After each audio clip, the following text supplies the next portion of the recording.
Good afternoon, everyone. Very much welcome here to Chalmers Honorary Doctors Lecture Session, and in particular, of course, welcome to our Honorary Doctors, of which two of them are with us in the room here today, and two are online, and will give their lectures online, but you're all as welcome. And you're all, of course, also very much welcome to the House of Chalmers, and we will tell you a little bit more about the house here a little bit later. So you honorary doctors, we are very happy to have you here, and in fact we have now honorary doctors appointed during 3 years. 2021, of course, that's why we're here, and we are so happy that we are able to have this ceremony on site. The 2020 years appointed honorary doctors where we didn't have a ceremony, so we had to postpone it. And in fact, we also have an honorary doctor with us here online from 2019, which we had to postpone to 2020 in the plan, but it became this year. You are all received your honorary doctorates for your excellent scientific achievements and for your collaborations and promoting collaboration and development together with Chalmers research environments. So that's, of course, extremely important and important to Chalmers to connect to you, and we really look forward to listening to your lectures here. We are here in a hybrid format, and we are happy that we are able to be here in the room, some of us at least, but we also have now the of course ability to reach out to maybe to many more that could listen to the lectures. That is very good, of course. So with these introducing words, I will open up this honorary doctor's lecture session, and I will now hand over to Professor Parsit to present the first speaker. So please, Imre.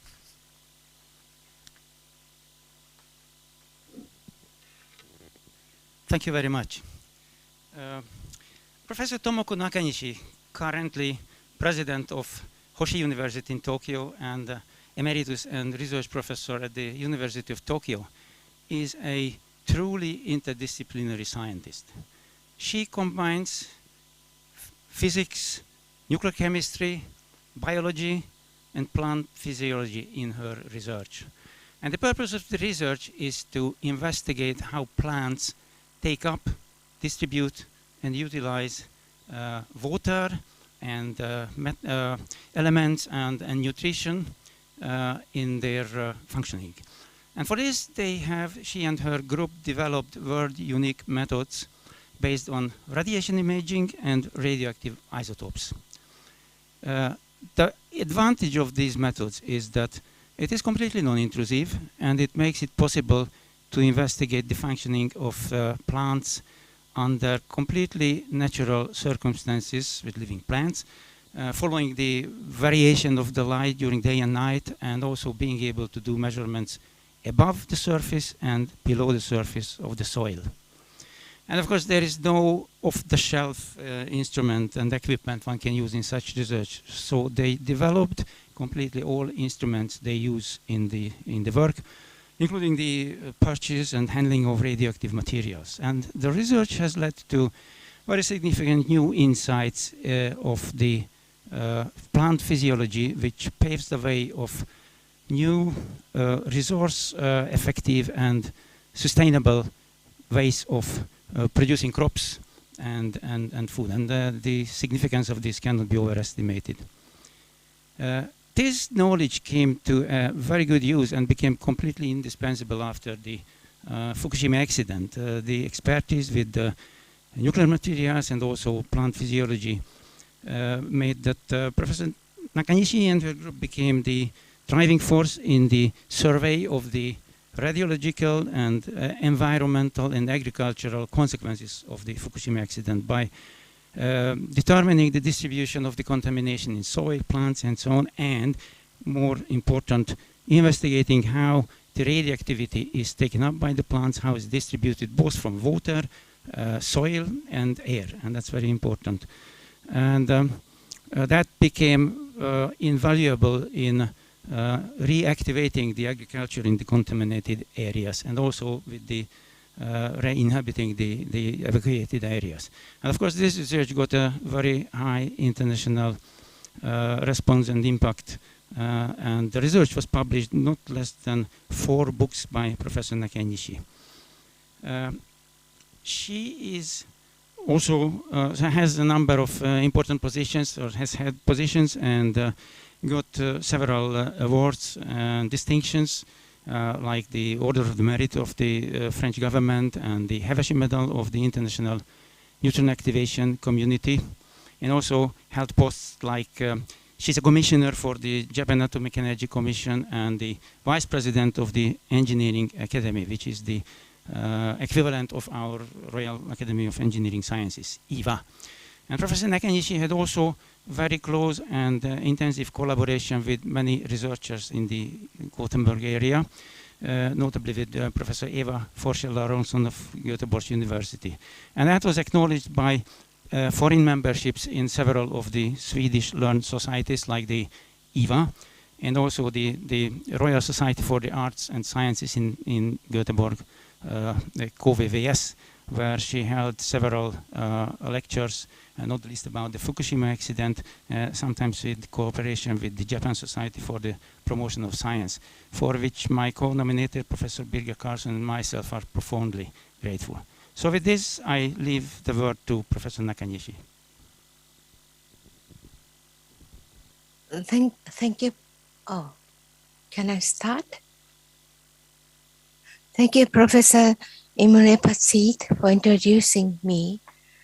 And can I upload my PowerPoint now? Is it okay?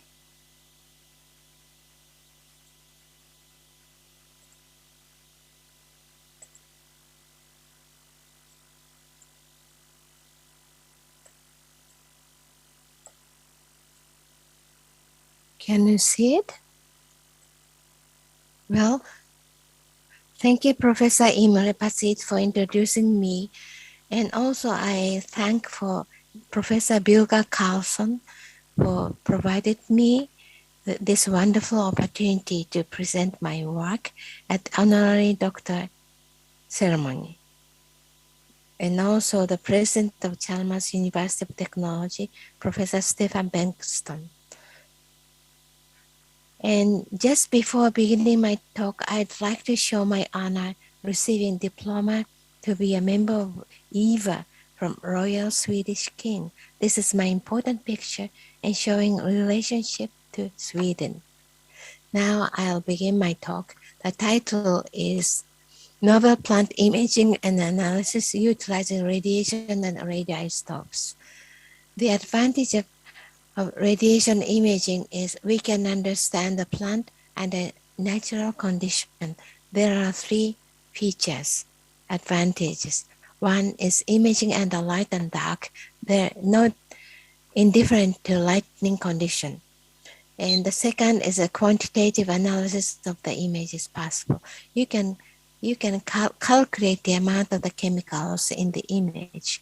And 3, from macroscopic to microscopic imaging is possible. And I have been utilizing radiation and radioisotopes to image water, element, and gas. Actually, utilizing neutron beam radioisotopes. Now let's begin water. How are roots absorbing water in soil? Nobody has ever seen it, so I use neutron beam first. Let me explain about the neutron beam. When this is the musicon, the music box, when X-rays irradiated, X-ray images metal inside the musicon. But in the neutron images only light elements, especially hydrogen. So when neutron beam is irradiated to the plant sample, water-specific image of the living plant is produced. This is an example of a spider plant. When neutron is irradiated to the spider plant, here is the picture of the neutron beam. this is the picture of the neutron beam. And these white parts correspond to water, and this whiteness can be converted to water amount. So you can calculate the water amount inside the plant. So when the neutron is applied to the root embedded in soil, it comes something like this, because I said water specific image neutron beam can produce, and in the root, the water amount is much higher than that of the water amount in the surrounding soil. So we can clearly see the root pictures. And it can, of course, three-dimensionally shown. And these plants are grown in the cylinder where the soil was packed. But when the dissection of the cylinder was taken and going from upside to down, we noticed some important things. This is a dissection of the soybean growing from the container, going down from upper part to the down. Here is the main root. And since whiteness corresponds to water amount, there is not any water surrounding at the root surface. There is a space. You can see the darker place at the surface of the root. That means there is only the space. It means that the root is not absorbing water solution, but water vapor. Then what about the metals? Is the root absorbing metal vapor? Anyway, why there is a space at the surface of the main root? The answer is the root movement. I'll show you this. I use super hub camera. It is a SPAV camera. It can take any pictures under very dark condition because the roots are always growing in the darkness. So how it goes is, I'm sorry, only this part I couldn't convert it to English because these words stick to the movie. And these are the rice seeds. And when it grows, it starts winding motion. Something like this. And when the aluminum solution comes, the winding motion stops, but it still grows and resumes winding after a while. This winding movement means the root is digging hole in the soil, and then into this hole where the soil was pushed aside, the root elongates. Therefore, there is a space at the surface of the root, and the root seems to absorb water vapor and possibly metal vapor, but it is totally unknown since we were using water culture to study plant nutrition. Then how does absorbed water move in a plant? Then after taking up from the solution, how the water moves in the plant. I want to image this one. So I used O15 labeled water. And I supplied O15 labeled water to the root, and the target was 1 centimeter stem. And the measurement of O15 water in 1 centimeter stem, 2 centimeters above the cut lead, and we could obtain the water absorption curve. But the disadvantage of O15 is the half-life is very short, only 2 minutes. This is a positron emitter. So when it emits positrons at the decaying process, it's converted to 2 identical gamma rays at the same time, but the direction is opposite. So coincidence counting is needed.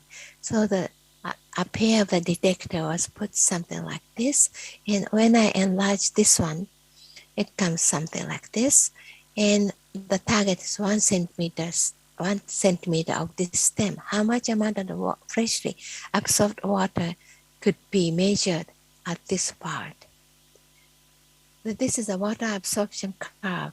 Surprisingly, the amount of newly absorbed water in the stem was just continued to increase and did not show any plateau.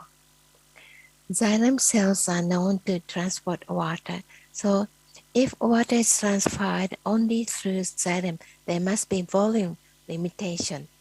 of the newly supplied water in 1 centimeter stem. This is the xylem. This is a dissection of the stem. There's a very small hole in the stem, and the volume of the xylem is only 2 microliters.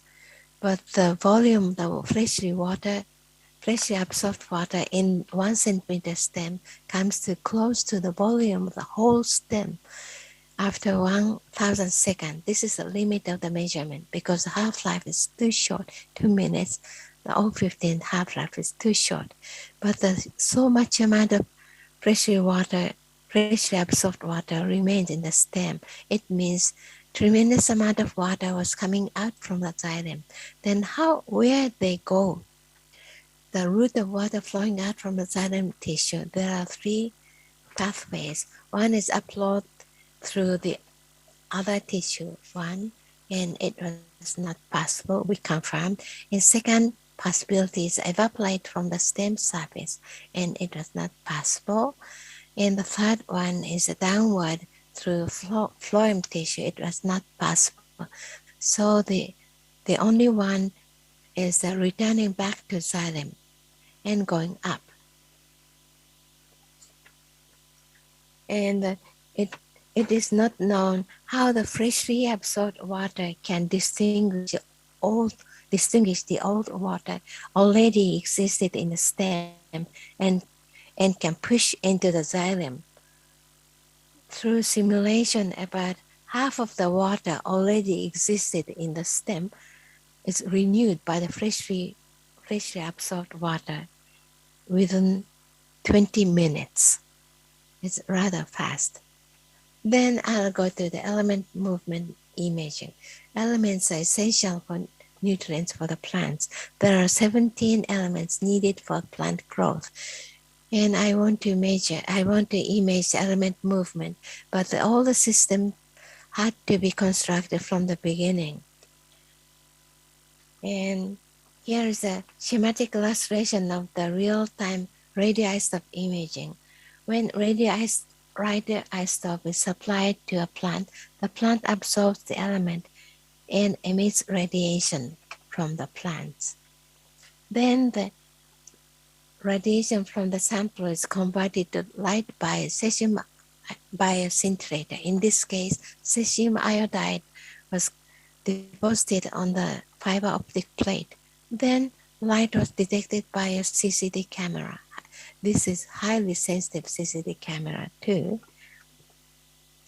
And we try to apply many kinds of the radioisotopes. But the elements moving manner in the plant was so different among the elements.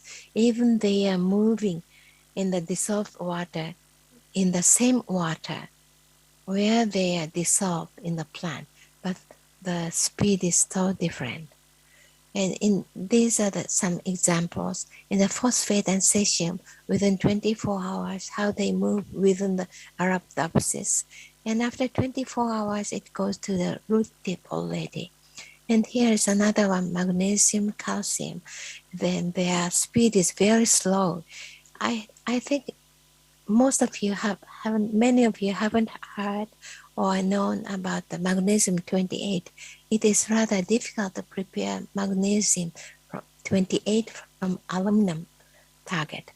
But we are regularly producing magnesium 28 and using this one as a tracer for the study, plant study.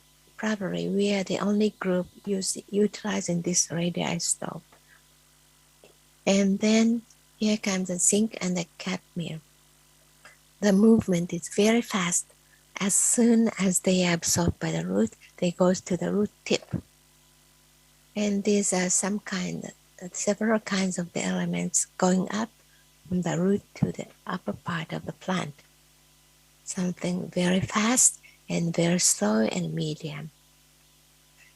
And since the radiation can penetrate soil, we can see how nutrients in soil can be absorbed by the root. Here is a comparison between soil culture and water culture. the soil culture and water culture pair, we imaged until 60 hours how they absorb phosphate from the culture, solution or soil.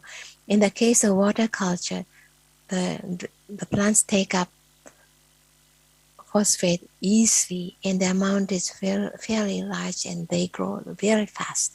On the other hand, when they are grown in the soil, their growth is very slow and only small amount of the phosphate is absorbed by the plant. Here is a real-time imaging movie of the previous picture.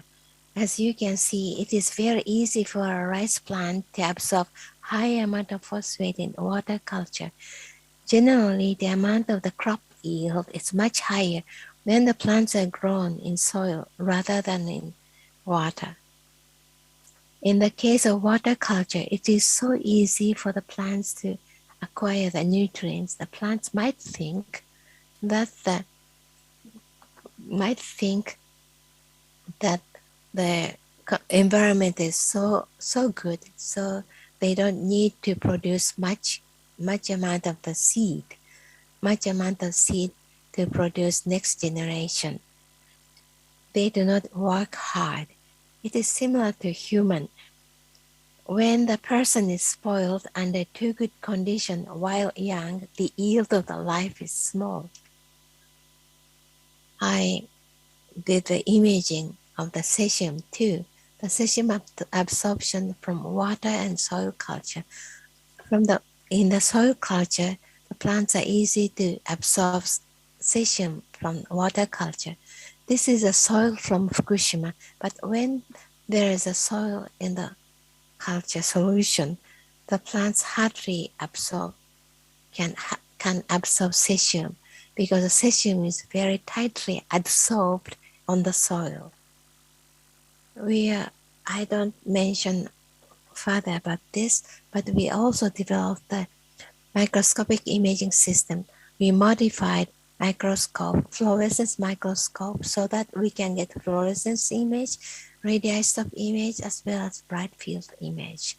This is an example how the Arabidopsis root can accumulate iron 55, and this is the case of P32 in the tip of the Arabidopsis root. Then, this is the final one, the gas CO2 imaging. The plants are consisted of carbon chemicals. These are so-called organic materials, and most of carbon source to build up the plants comes from CO2 in the air. So, in other words, the plants are creating visible tissue out of invisible gas. So I wanted to visualize how carbon is fixed and where it goes to produce new tissues. And so we produced carbon-14 labeled CO2 gas and applied to the plant. And what the result was, the big leaves are called rosette in Arabidopsis. Carbon goes to tip of the tissue. When supplied from a certain place, it goes to the tip, and there constructing the new tissue. When carbon-14 CO2 was supplied to the different parts, the orientation of the fixed carbon was different among the samples. Here is a time course analysis of assimilated carbon. And we found when CO2 was supplied to the rosette here, the fixed carbon was preferentially goes to the main stem tip. Here's the main stem tip. On the other hand, when carbon-14 labeled CO2 was supplied to the different part, other than rosette, it goes to branch tip, not to the main stem. When in the another experiment, we also found that only the fixed carbon here at the rosette goes to the root and create the root tip. But the carbon here doesn't go to the root. The preferential delivery of carbon was produced in the corresponding new tissue at special site. So this is a summary. What was revealed by imaging water, element, and gas is as follows. Water, in the case of water, are they absorbing water, vapor? And what about the metals? And there was a water circulation we found by applying radioisotopes. And about the elements, real-time movement was able to perform. And we developed macroscopic imaging system as well as microscopic imaging system. And also very large microscopic imaging system too. And about the gas, real-time CO2 assimilation imaging was possible. And the specific carbon fixation site corresponds to the specific tissue production site. But all of this could not be revealed other than using radiation and radioisotopes. And this kind of work will be lead not only to know plants better, especially for agriculture, but also to maintain sustainable environment. Thank you. And the last picture is the water-specific image, water image of the rose. Thank you very much.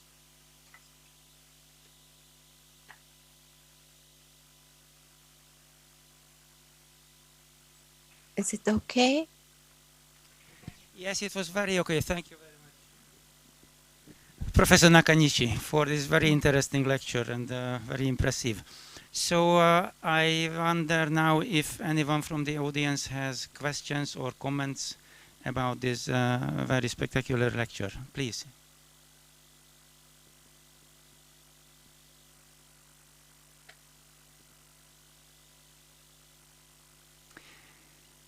To give some time for the people to think of questions, I myself have a question which I know the answer, but it will be a complement to your talk. Namely, then, when Eva Forsell-Aronson and I visited Fukushima together with you, 2016, then you explained us a method which I failed to mention. Namely, you made a survey of the distribution and the movement of the radioactivity after the fallout.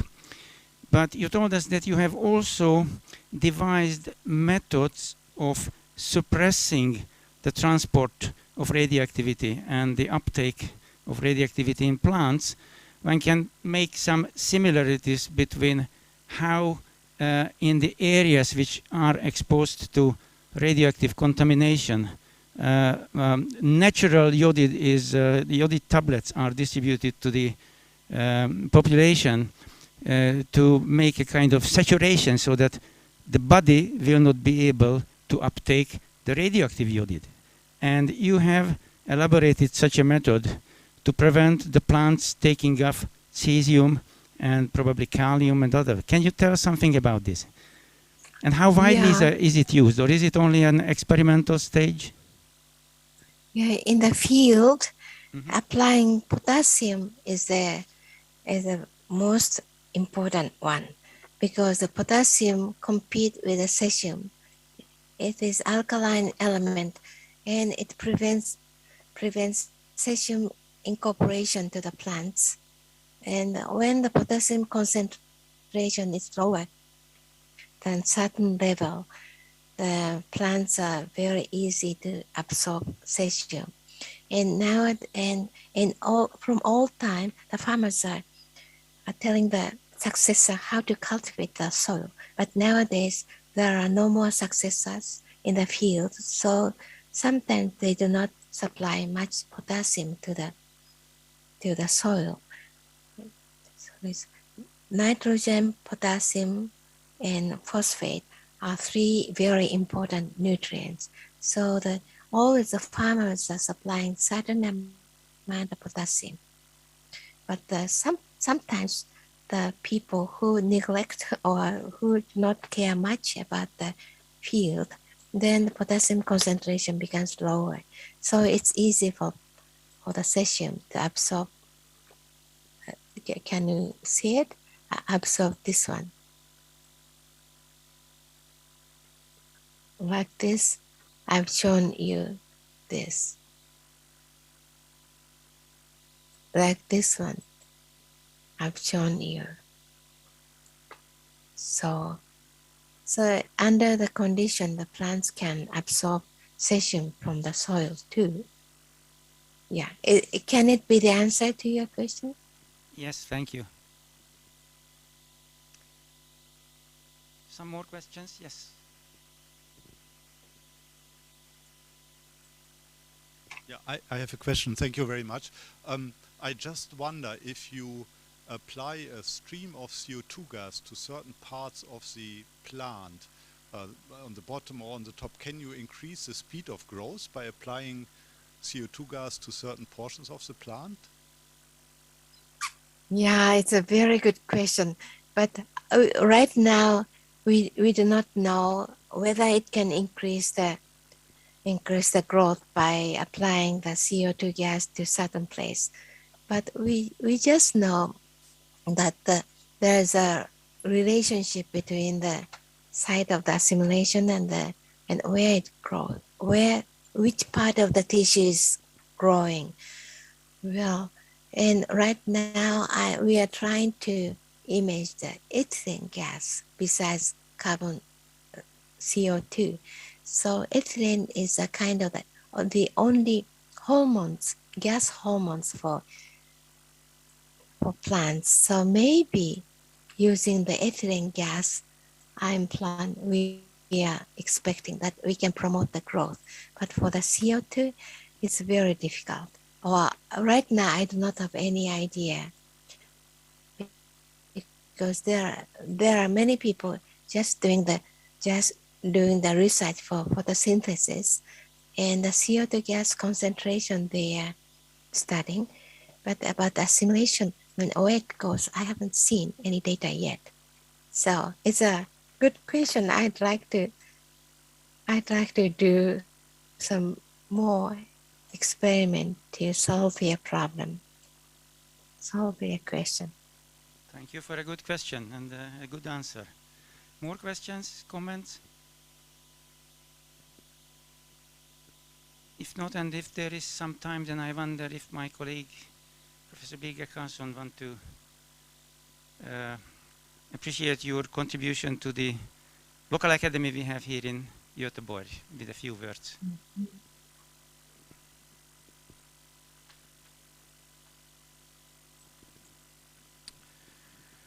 The time for Fukushima accident was rather dramatic for me myself. I was here in Göteborg all the time, but it was so that our academy has visitors from Japan, people who were acquainted with our academy. We had lectures 1 month ahead. At the time, that very week, during these very days, we have people there from Göteborg. And then this was some kind of starting point for the academy here in Göteborg to establish contact with Professor Nakanishi here. And since then, she has been a very regular promoter of the correlation between Japan and KVVS. She has lectured several times here, and she is always very keen to have contact with us. As late as 2 days ago, I got the recent book of her hand regarding the steady work with the Japanese government on the soil problems of the remnants of radioactivity after the Fukushima accident. So that has been an ongoing large study there. And the reason for this is quite known for us, of course, that the Japanese people are very, very keen on really knowing or being a bit afraid of this kind of problem. So therefore, I think that her activity and her group here is extremely important, not only for Japan, but all the whole world. Thank you. It seems that we have exhausted the questions. Thank you very much again for a brilliant lecture, and congratulations for becoming an honorary doctor of Sweden. Thank you. Thank you so much. I'm so honored. Thank you so much, Professor Imre Patsit and Professor Birger Carlson again. I'd like to express a sincere gratitude to both of you. Thank you very much.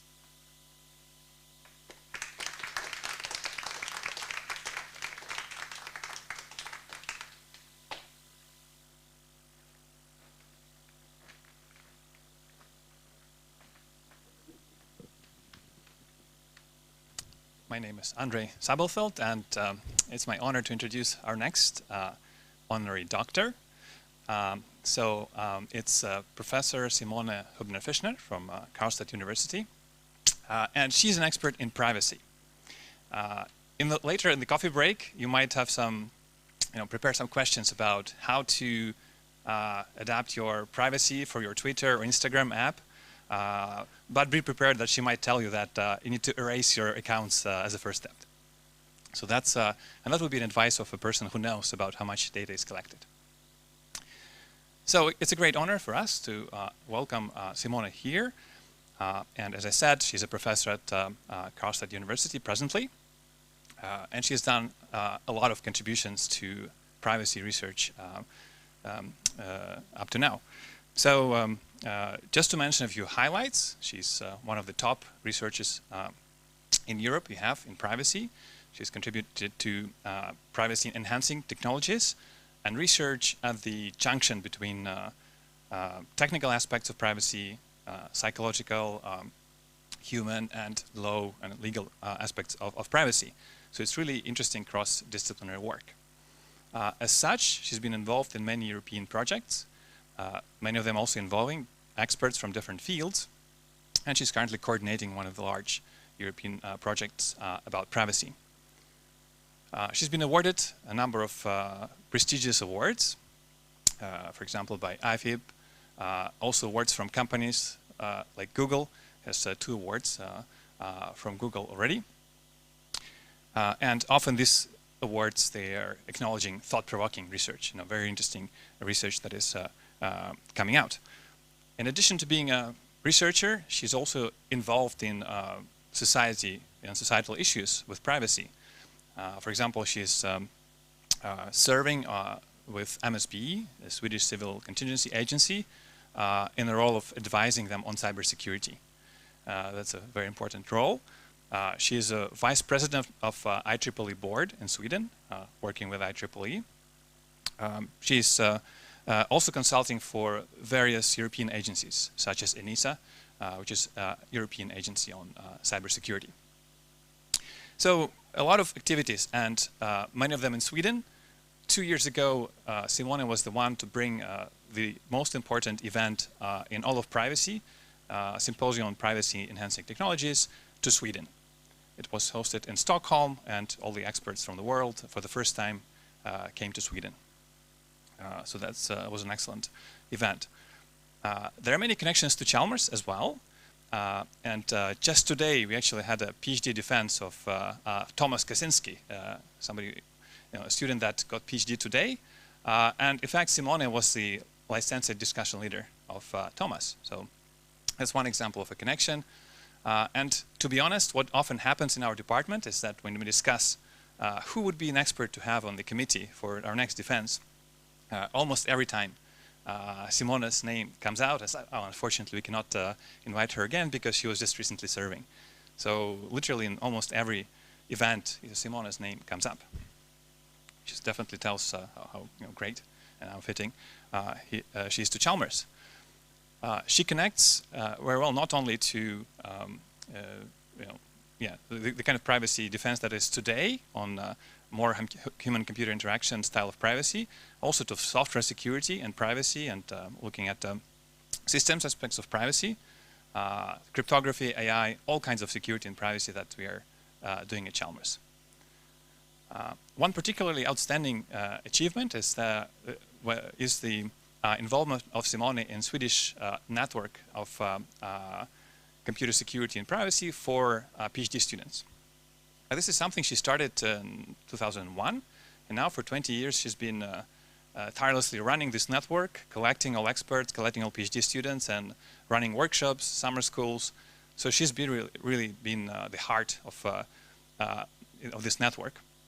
So all PhD students doing security privacy in Sweden, they for sure know Simone and have met her at seminars and these kind of meetings of this network.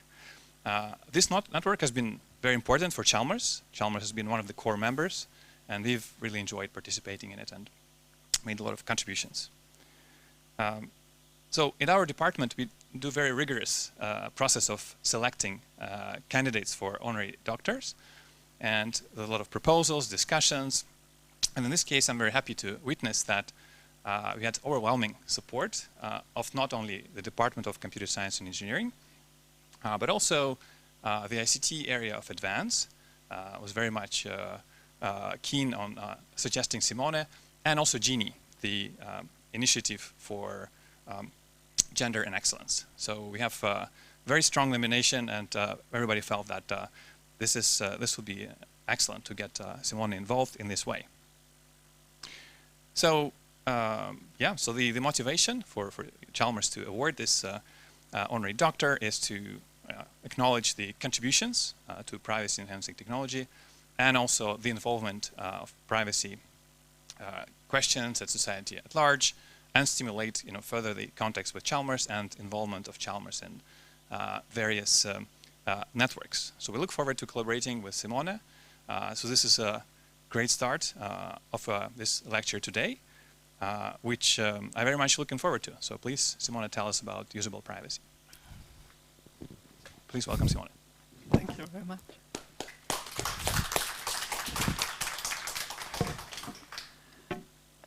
So I assume I don't need this device. Thank you very much. It's really a great honor to be here today and to receive this honorary doctorate.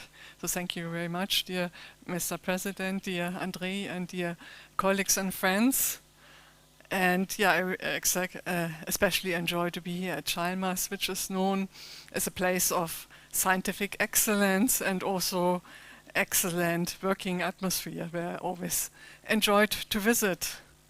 And today I will talk about, as announced, user-centric or usable privacy-enhancing technologies, because I think this is one of the main challenges. I have been involved in research on privacy and privacy-enhancing technologies for almost 35 years. And I think during that time and already before, wonderful protocols, excellent solutions, technical solutions have been created, but a major challenge remains how to make them usable and deployed. And here the human factors, like in cybersecurity, are actually the weakest link and also one of the most difficult challenges to be addressed.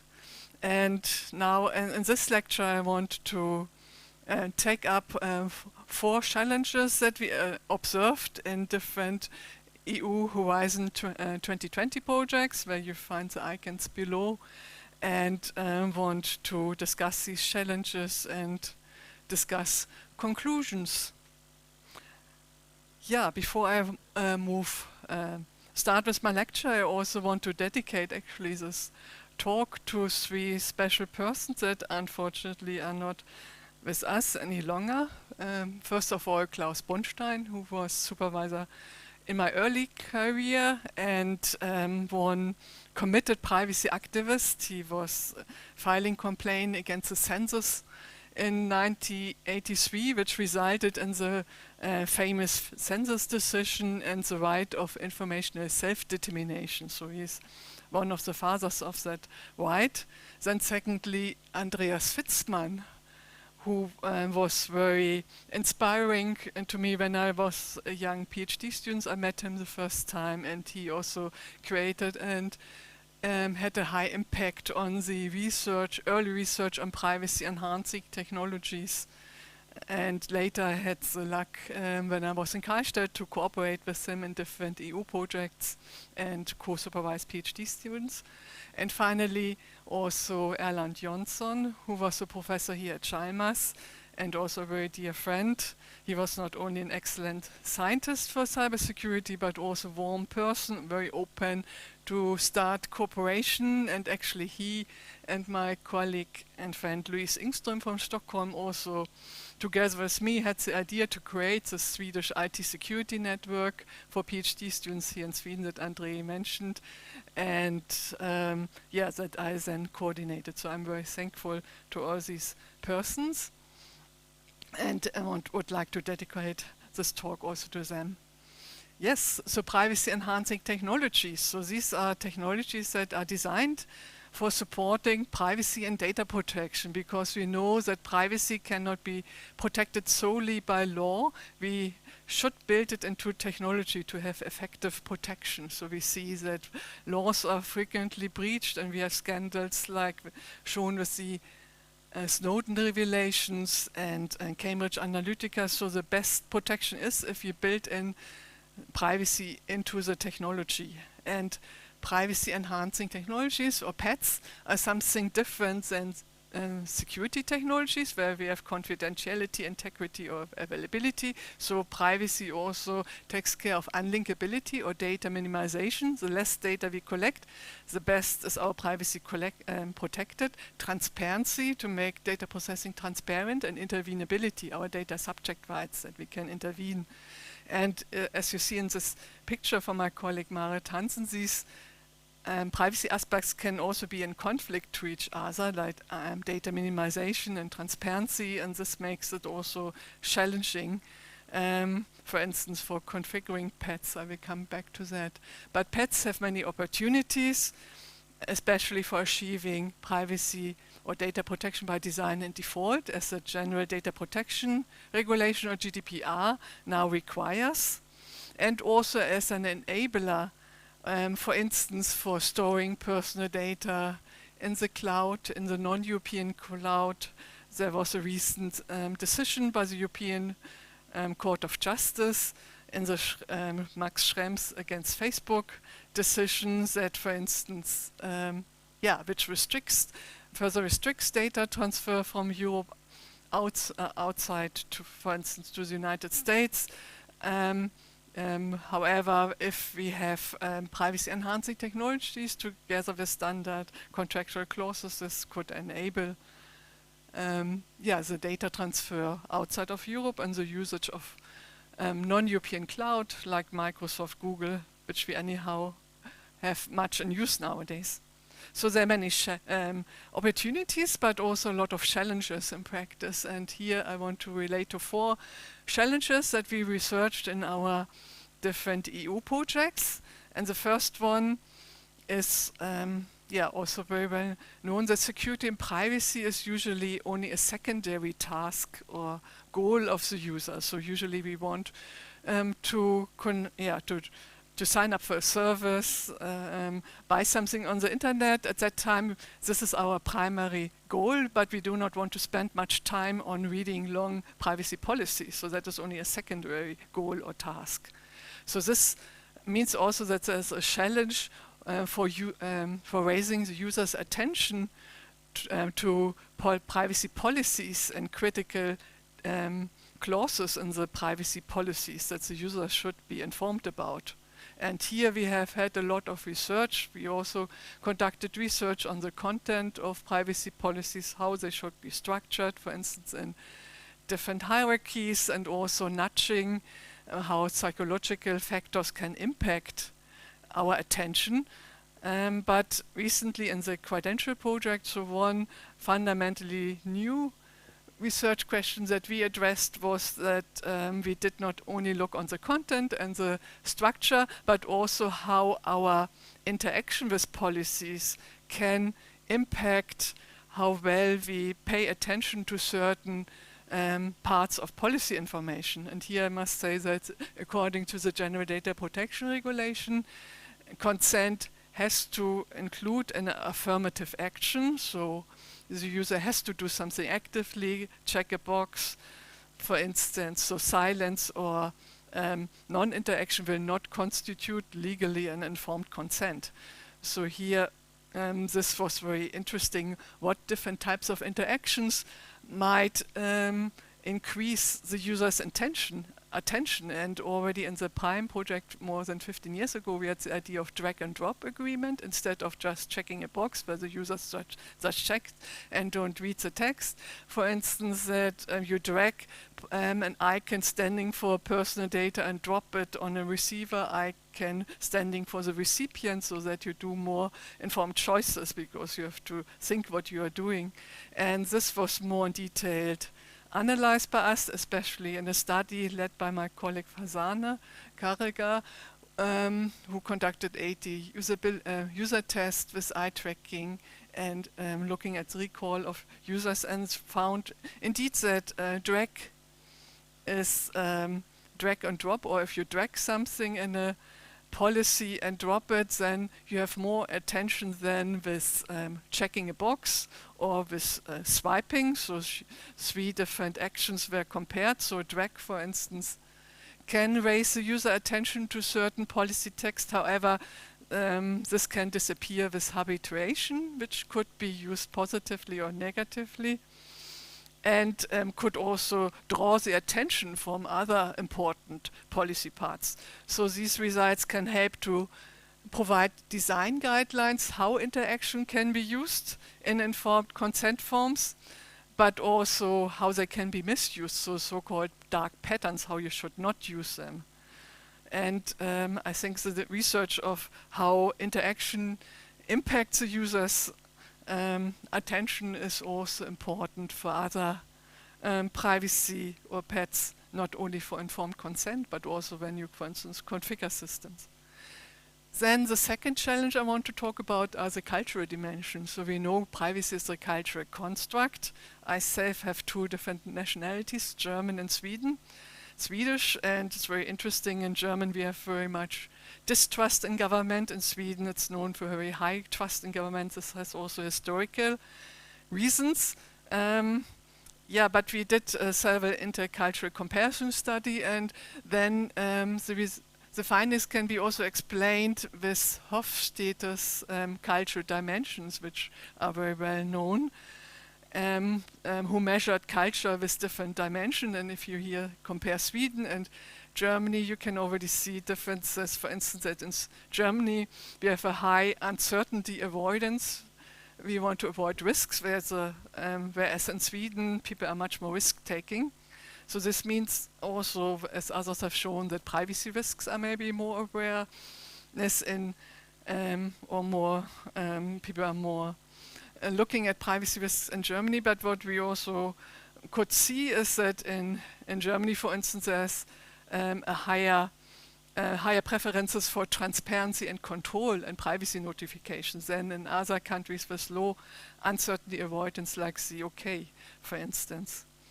And this does not only impact data subjects, also other stakeholders.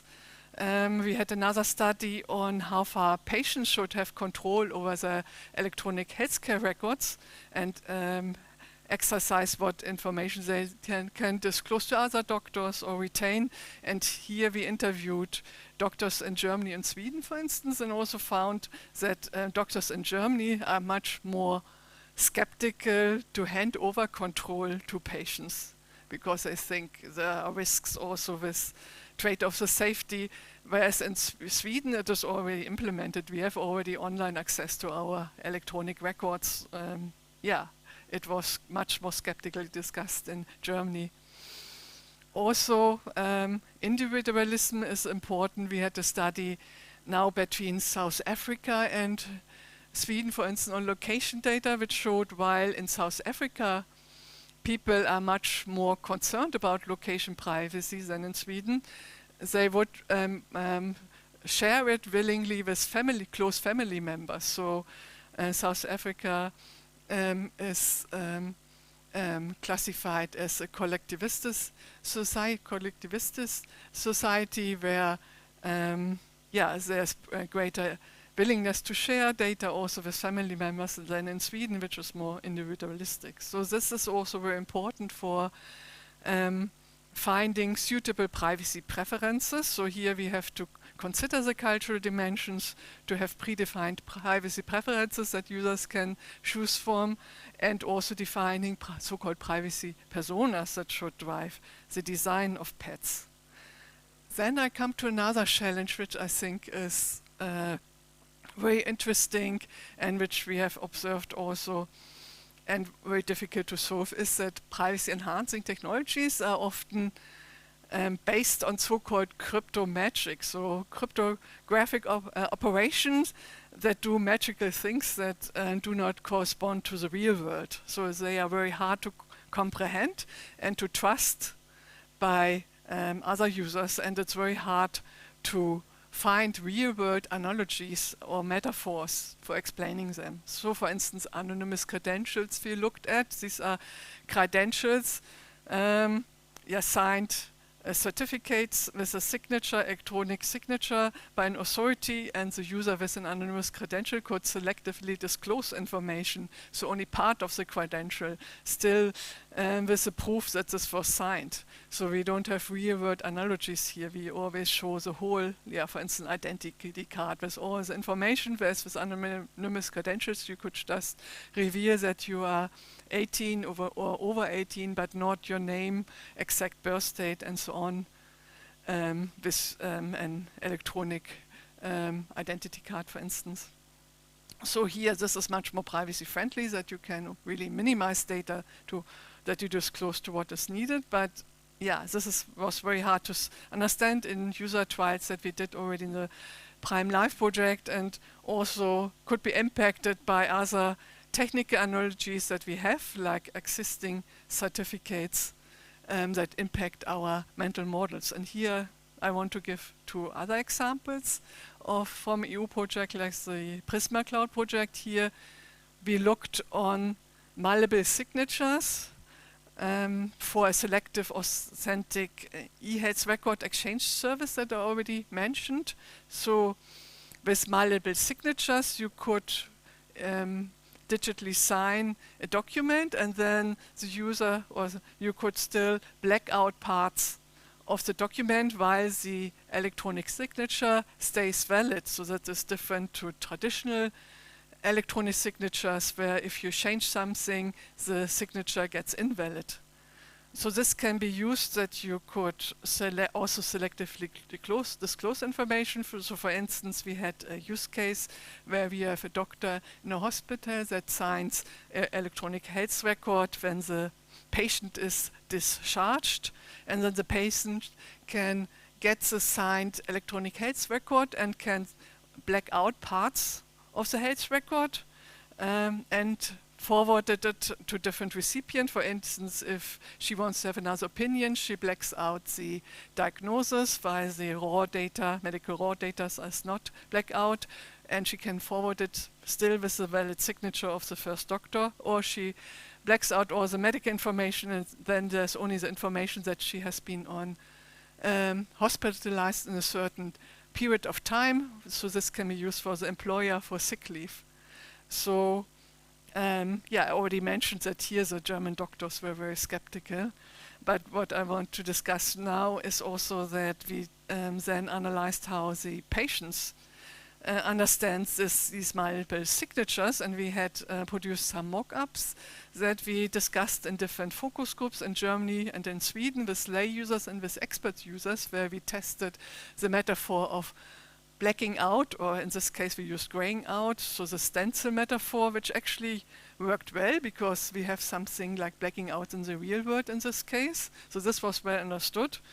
However, then afterwards, after the blacking out, the user had to sign it, and it was shown with a green check that the signature is still valid. And here in the focus groups with the technical users, there was a lot of mistrust because, very naturally they compared it with traditional digital signatures, where when you change something, the signature gets invalid. So here we have to adapt also to the digital life metaphors. so to speak, not only the real-life metaphors, to get trust and understanding from technical users. So this we also experienced with other projects, like in the Papaya project we used homomorphic encryption for data analysis in the cloud. We had also medical data that was encrypted, sent to cloud server where we have machine learning for analyzing the data.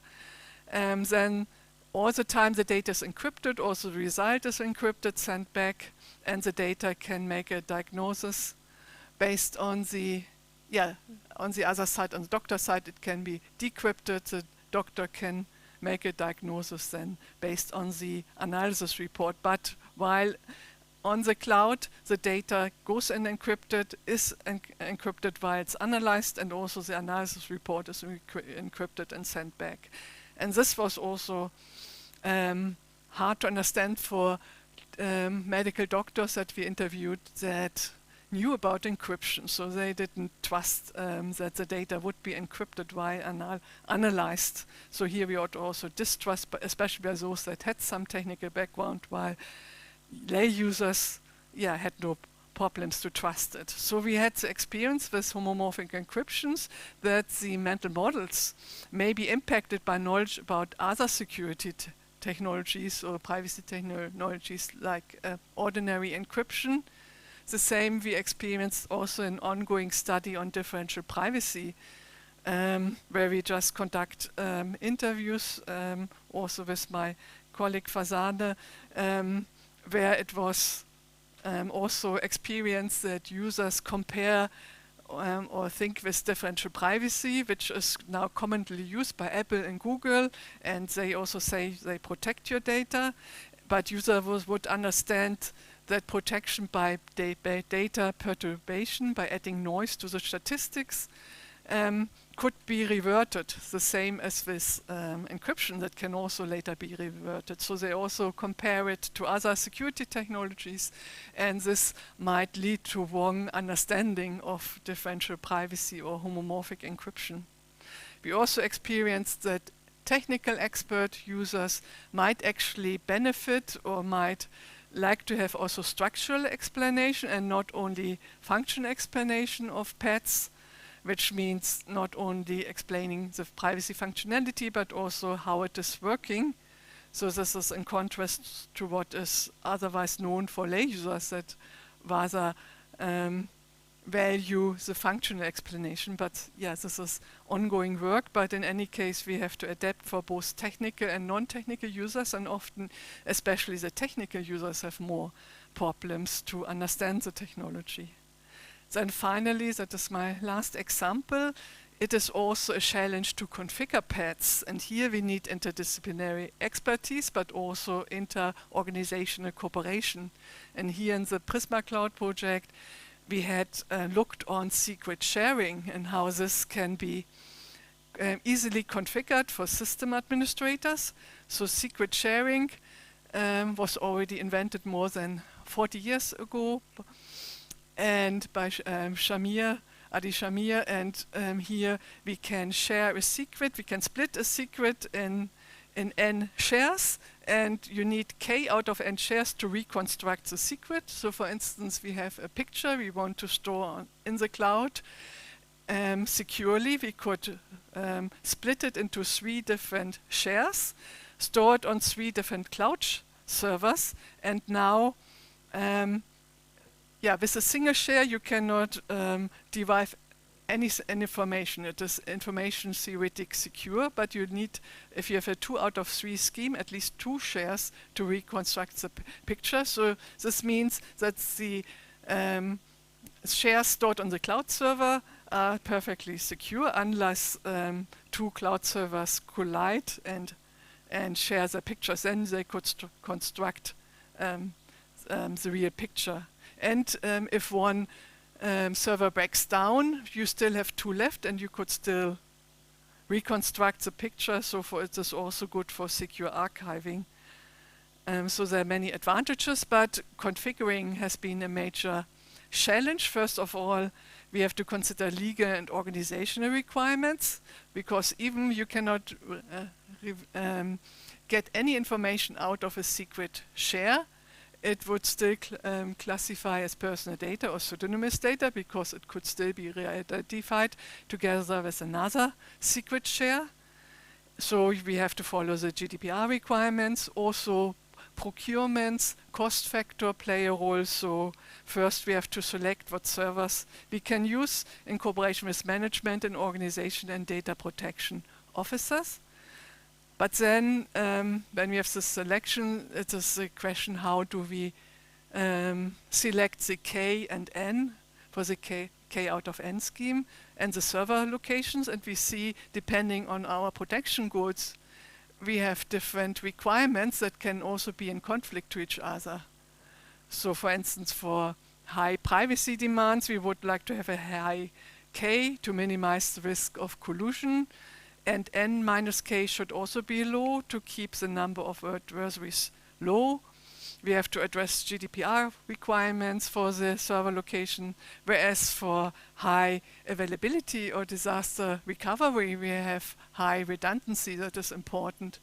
And especially also the server locations should be at secure places that are safe against disasters where the data could be lost. So we have conflicting goals here, and that is in general for configuring PETs a problem, because we saw already in the beginning that privacy goals can be in conflict. It's the same that we have, for instance, privacy utility trade-offs for differential privacy or machine learning, privacy enhancing machine learning. We have algorithmic transparency and algorithmic fairness, which can be in conflict with protecting the individuals and keeping the information private that is used for the machine learning models. So these are also major problems, and here our conclusion was that technical users again need the same support, because when we interviewed technicians, they could also not directly say how to choose the K and the server locations.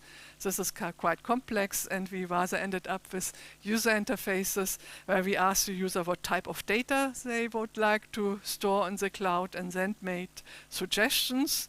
And these were the same user interfaces that we would also suggest for lay users. So summarizing, we have different conclusions where for usable privacy, where especially those we have treated in our recent research. So raising user attention to secondary privacy policy tasks. This depends on information presentations, but also on the modes of interaction. So this needs more attention. Both real world but also digital world analogies of pets need to be catered for. So not only for finding metaphors, but also to find how they could be misunderstood. Then also cultural dimension and technical expertise need to be catered for user-centered design. And the pets configuration, especially solving trade-offs of privacy aspects, need interdisciplinary expertise and also intra-organizational cooperation. So this is also a challenge that still need to be researched further. So thank you very much.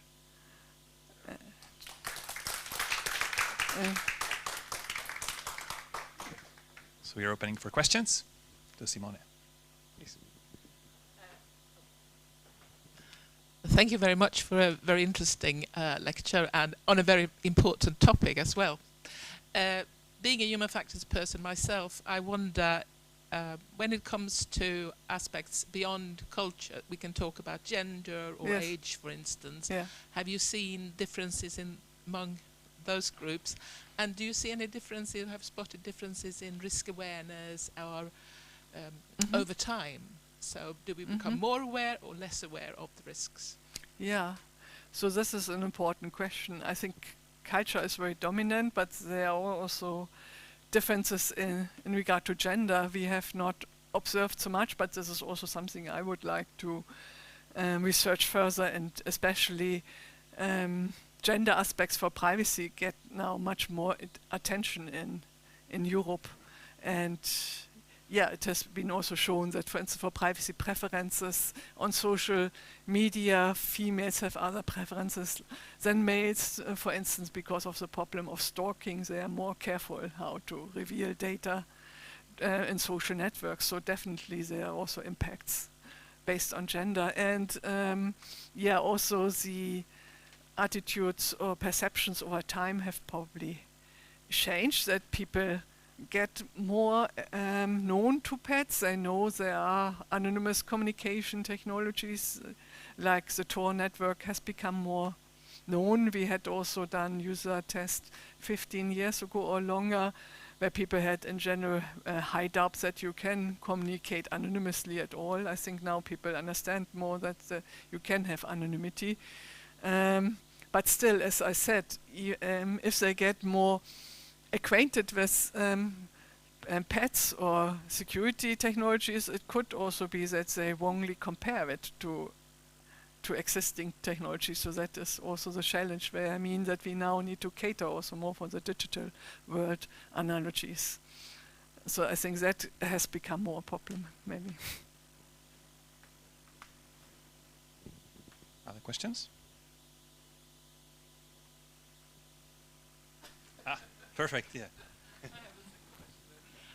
I'm interested also in you mentioned the way you design interfaces, etc., in order to facilitate for users to spot these things.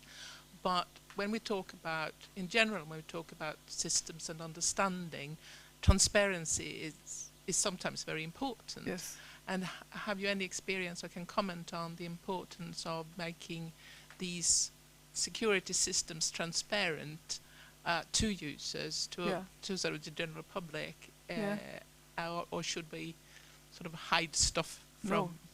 No, it's actually also a requirement from the GDPR that we have algorithmic transparency and explainable AI. So that is also a challenge, how to make, especially machine learning, transparent.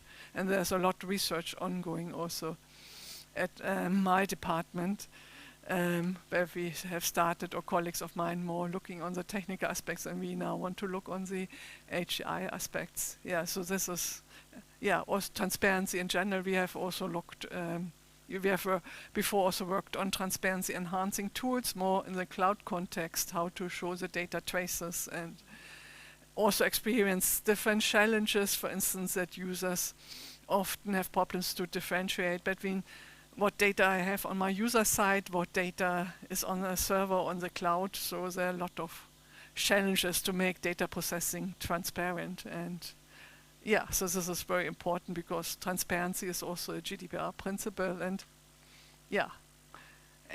also then the challenge, how to trade-offs with data minimization, transparency. So it's definitely important and interesting. Okay. So in the interest of time, maybe the last question, if you can make a brief answer, but it's maybe a hard question. So you mentioned GDPR several times during the talk, and has become like a Bible for many privacy kind of employees. But now we've had GDPR for 2.5 years, and on the one hand, has put pressure on some big companies to collect data and how to use it. On the other hand, the internet is full of pop-ups, which people despise. Yeah. So lessons learned so far, and what should be reviewed in GDPR, you think? What things should be changed? Yeah, it's very challenging, especially with cookie banners and dark patterns, where people are somehow nudged to choose quickly the most privacy unfriendly option, right? So there we had much research. If you see these cookie banners, and the most privacy friendly option is often highlighted, and then or green, then you click quickly there, because privacy is not your primary task. And so here there has been more research how to, and I think we maybe also need more actions to harmonize cookie banners, for instance. Also considering our research on habituation, it also has shown if it's uniquely structured, it can have a positive effect. And I think it's one of the hardest problems to solve, to keep it short. Great. Thanks a lot for your time. Nice answer, and congratulations again, becoming honorary doctor. Thanks for the lecture. You. Thank you very much.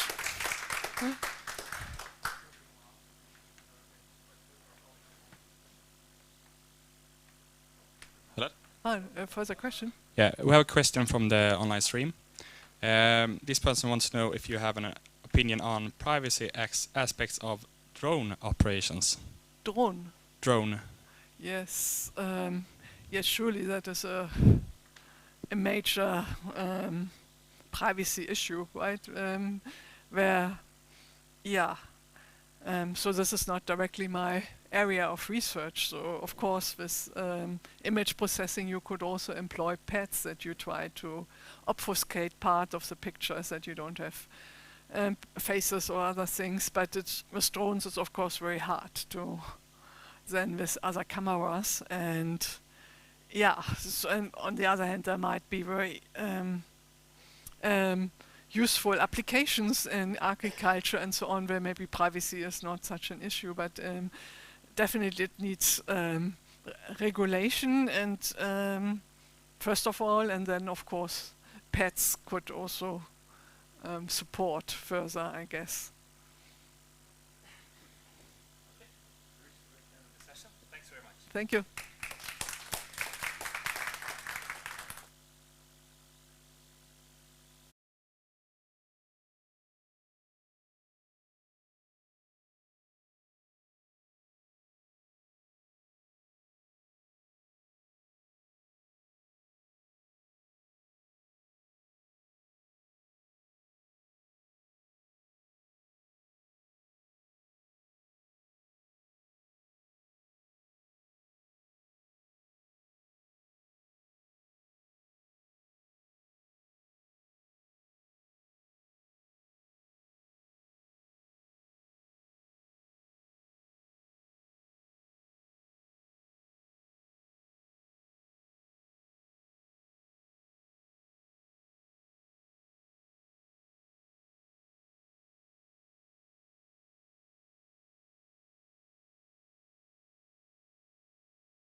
Okay, so it's time to start again, and it's my great honor to introduce the next honorary doctorate and speaker for this fantastic occasion. I prepared a little speech here. We are standing on the shoulders of giants. That is a way to say how science and scientists build their research on those who walk before them and pave the way. This is a very accurate description of how I see Harry Gray's contribution to science. Harry has in his long career started several research fields that over the years inspired, and I'm not exaggerating, I think thousands of young scientists to follow in his steps. Maybe the first of those were Bioinorganic Chemistry, which translates to the almost impossible Swedish word Bioinorganic Chemistry, which contains 3 O's in a row. I think that's the only Swedish word that does that. And that is, of course, how metal plays a crucial role in biology, in proteins foremost. And then the second field, which is more related to my own research, has to do with long-range photo-induced electron transfer in proteins, where Harry has made tremendous and very important contributions. After a PhD in inorganic chemistry at Northwestern University in 1960, Harry Gray moved to Copenhagen to work with Carl Ballhausen. And then in 1961 he returned to the US, becoming an assistant professor, starting his independent career at Columbia University in New York. And in 1966, I think Harry was recruited to Caltech, the California Institute of Technology. You know, the Chalmers of California, kind of same thing. Caltech, where he later also became the leader of the Beckman Institute. And Harry Gray has stayed at Caltech, become sort of a permanent professor there from 66 and forward. And he raised numerous of nowadays very famous PhD students and postdocs. And I will just name a few of them. So Dan Osira, Nay Lewis, Jay Winkler, Mark Wrighton, Holden Thorpe, Gillian Dempsey, and our own Pernilla Wittung Staffsete, who I think is in the audience. And that is just to name a few. But I do this because I think it's so important. This is what I really believe signifies a scientific giant. It is not only about producing excellent science, publishing and getting nice prizes and honorary doctorates even, but it's also to create an atmosphere where young, talented scientists are allowed to grow and develop their own science. Harry Gray and I never really formally collaborated. We've known each other for a long time. But I have some trustworthy inside information on how well the group at Caltech worked, or works, and how science was blended with a lot of fun. And I'm not going to tell all the stories here. I don't know all the stories, but I know that you convinced the local barman at the campus bar that he should then create a drink called Rubippi. And I don't know much more about the story than the color of the drink, but maybe you will come back to that. I also seen the Christmas calendar, and I will not show any of those pictures here. Harry and I have an overlapping interest in the mechanism of electron transfer reactions and how this knowledge is going to be used in the future production of solar fuels. And this is the title of his talk here. This is also how I first met Harry at conferences in the beginning of my own career, when I was a young scientist, a long, long time ago. And I remember that on these occasions, he was always very supportive, inclusive, and created a very good atmosphere. So today, I'm very happy that Harry Gray will become an honorary doctor at my own university, Chalmers, since I cannot think of anyone more deserving the title. To me, Harry is a real giant, and I am honored to think of myself as one of those who stands on his shoulder to see further than I would have done without him. So with this introduction, Harry, I look very much forward to listening to your talk, which is titled Clean Fuel from Solar-Driven Water Splitting. And thank you and congratulations for the honorary doctorate again. Please, Harry. Well, thank you very much, Boo, for that a very kind and generous introduction. I've followed your work for years, and I have great respect for it. You've done such wonderful work in the electron transfer field and taught us so many things that it's so generous of you to say those kind words about me. And I'm very happy that Chalmers has given me this degree. I haven't done any work for it.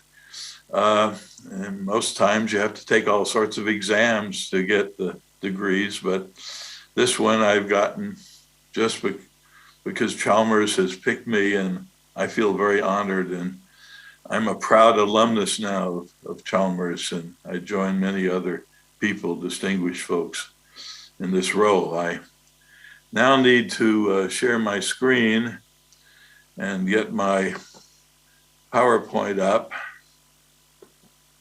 Let's see if I can do it. Can you see it? Let me put.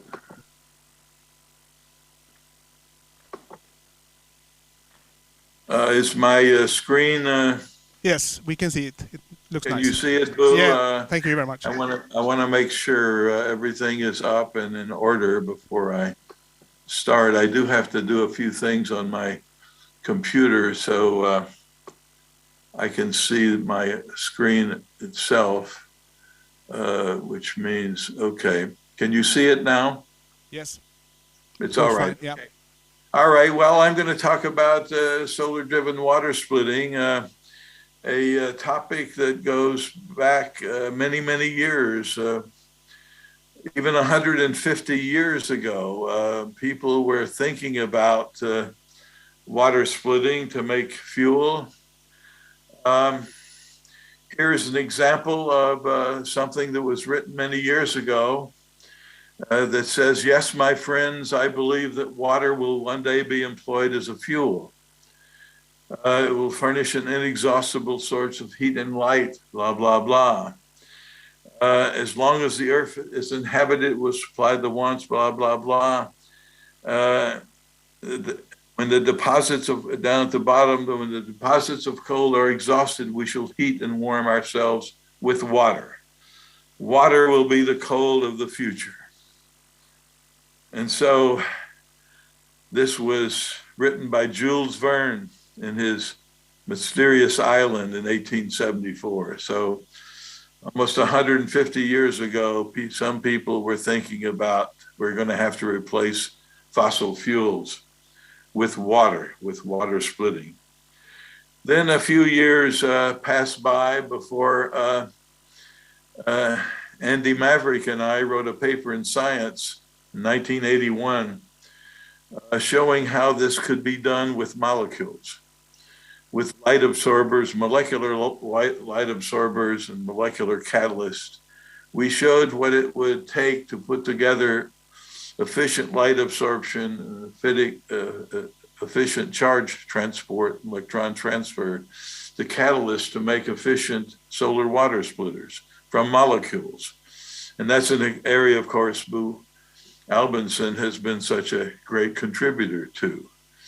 A few years later, in John Turner's lab at NREL, Turner's lab built the first really good working water splitter. It was high efficiency with tandem semiconductors, a semiconductor that absorbed red light and one that absorbed blue light to make hydrogen and oxygen with platinum catalysts. This was the first real demonstration of an efficient water splitter, which was fairly robust, but the problem is it was full of platinum, and so it couldn't be scaled, scaled up because it was much too costly. I estimated it would cost $10,000 a square meter to scale this up. So at this point, we realized that we were going to have to abandon platinum and iridium as materials for water splitters and start working on earth-abundant elements like iron, cobalt, and nickel. This led to my students, that Boo mentioned, Nate Lewis and Dan Nocera, to write a major paper in PNAS to show how this could be done not only with molecules, but also with heterogeneous, with inorganic materials for water splitters, semiconductors for light absorption, and heterogeneous catalysts for hydrogen production and oxygen production. Their paper was great, but it was very technical and quite long, and I suspect that no one would really read it all the way through. So I decided to write a one-page summary of it in Nature Chemistry, which I published in 2009. I summarized in one page what my students had said in very technical fashion. So for you in the audience, if you want to read one paper in this field, I highly recommend my one-page paper in Nature Chemistry. The challenges that we laid out from these papers are obvious. We have to build a system to split water that's efficient. That's obvious. It has to be hopefully 20% efficient, sunlight to fuel, to be competitive. And very importantly, it has to be robust. It has to last for weeks to months to years in order to be scalable. And of course, it does have to be scalable, which means we have to abandon platinum and iridium, the metals that work in catalysts for water splitting for hydrogen and oxygen. We have to replace those with iron, cobalt, and nickel, and other earth-abundant systems. So the robustness and the scalability are really the major challenges that we face in this field. And the blueprint for solar fuel science is that we have to build systems that look like this. We have to have efficient light absorption. We have to couple that with charge transport, efficient charge transport. That means electron and hole transfer. And we can do this in one system with a semiconductor by exciting in the band gap, and it automatically does the hole and electron separation. We can do it in molecules with light absorber molecules like Rubipi that Boo mentioned, which, by the way, the drink at the Athenaeum, Boo, is a red drink, but it's horrible. It tastes horrible, and I don't recommend it. But Rubipi is an example of that light absorber, and there are many others. And we have to couple those either usually covalently to redox active systems to get the charge transport, the electrons and the holes, that we then have to interface with catalysts, catalytic cathodes to make hydrogen from water and catalytic anodes to make oxygen from water. There are many, many molecular systems that work this way, and there's enormous amount of great work in this area with molecules, but I'm going to, in the interest of time, because I don't have that much time in this talk, I'm going to discuss the materials that we've been working on that do hydrogen from water and oxygen from. In hydrogen evolving catalysts, these are three big winners in the field that have been developed over time. One, James McCone and our group developed nickel molybdenum nanoparticles that do very efficient hydrogen evolution generation from a neutral to basic solution. And he found that the sweet spot for the best catalysis is exactly 13% molybdenum in the nickel. And Ray Shack at Penn State has developed metal phosphides, black nanocrystalline metal phosphides for electrocatalysts for hydrogen evolution that work almost as well as platinum does. And they're very robust and last a long time. Nickel phosphides and cobalt phosphides are the biggest winners. And my favorite is cobalt phosphide, which we've been able to put on electrodes and run for hours and hours and hours with no degradation. Very low overpotentials, almost as good as platinum. Generate hydrogen from sulfuric acid solutions. So the take-home message at this point is that we now have many, many hydrogen evolving catalysts that are not only very efficient, but they're also robust and they're also scalable. So I will declare in this meeting that the hydrogen evolving problem is a solved problem. The unsolved problem is getting the electrons and protons from water by oxidizing water to oxygen. Here we have some molecular catalysts that work, but they're not too stable. We do have some now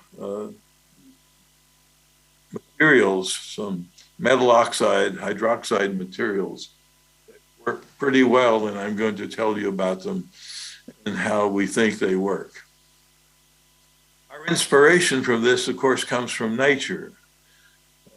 Oxygen has been making nature's been making oxygen out of water for billions of years. It's in our environment. All the oxygen in our environment made from green leaves and cyanobacteria that oxidizes water efficiently with this catalyst that you see in this slide, this manganese cluster with calcium in it and chloride and oxo bridges, this oxygen evolving complex in photosynthesis that was characterized structurally by Jim Barber at Imperial College many years ago, and it's been the source of much work later on to improve the structure. But I like to show this structure from Jim Barber because he was the pioneer in this area who showed us the first structure.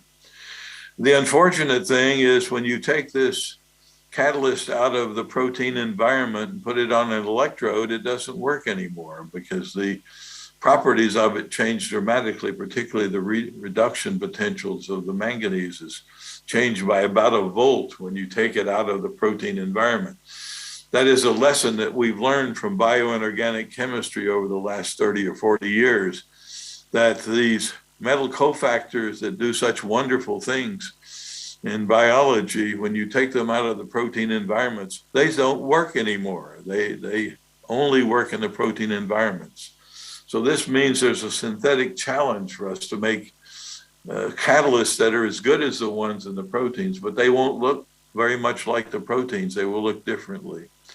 And the ones that work really well for water oxidation are catalysts made of iron and nickel. Iron and nickel oxyhydroxide.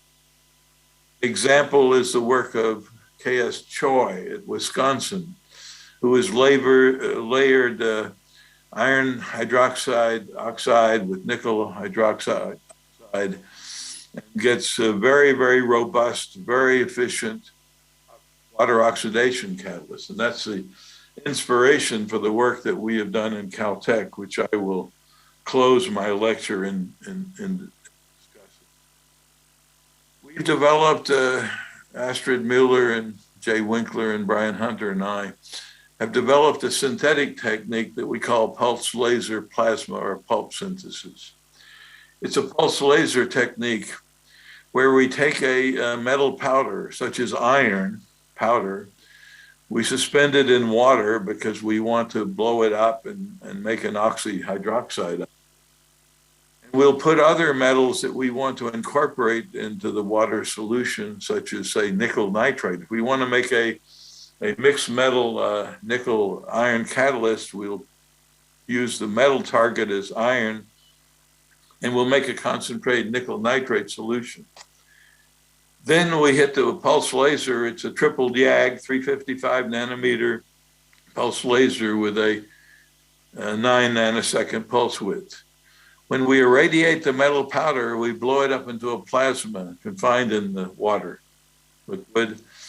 And it's as soon as when we measure the temperature by oxygen emission lines, the temperature of the plasma is around 10,000 Kelvin.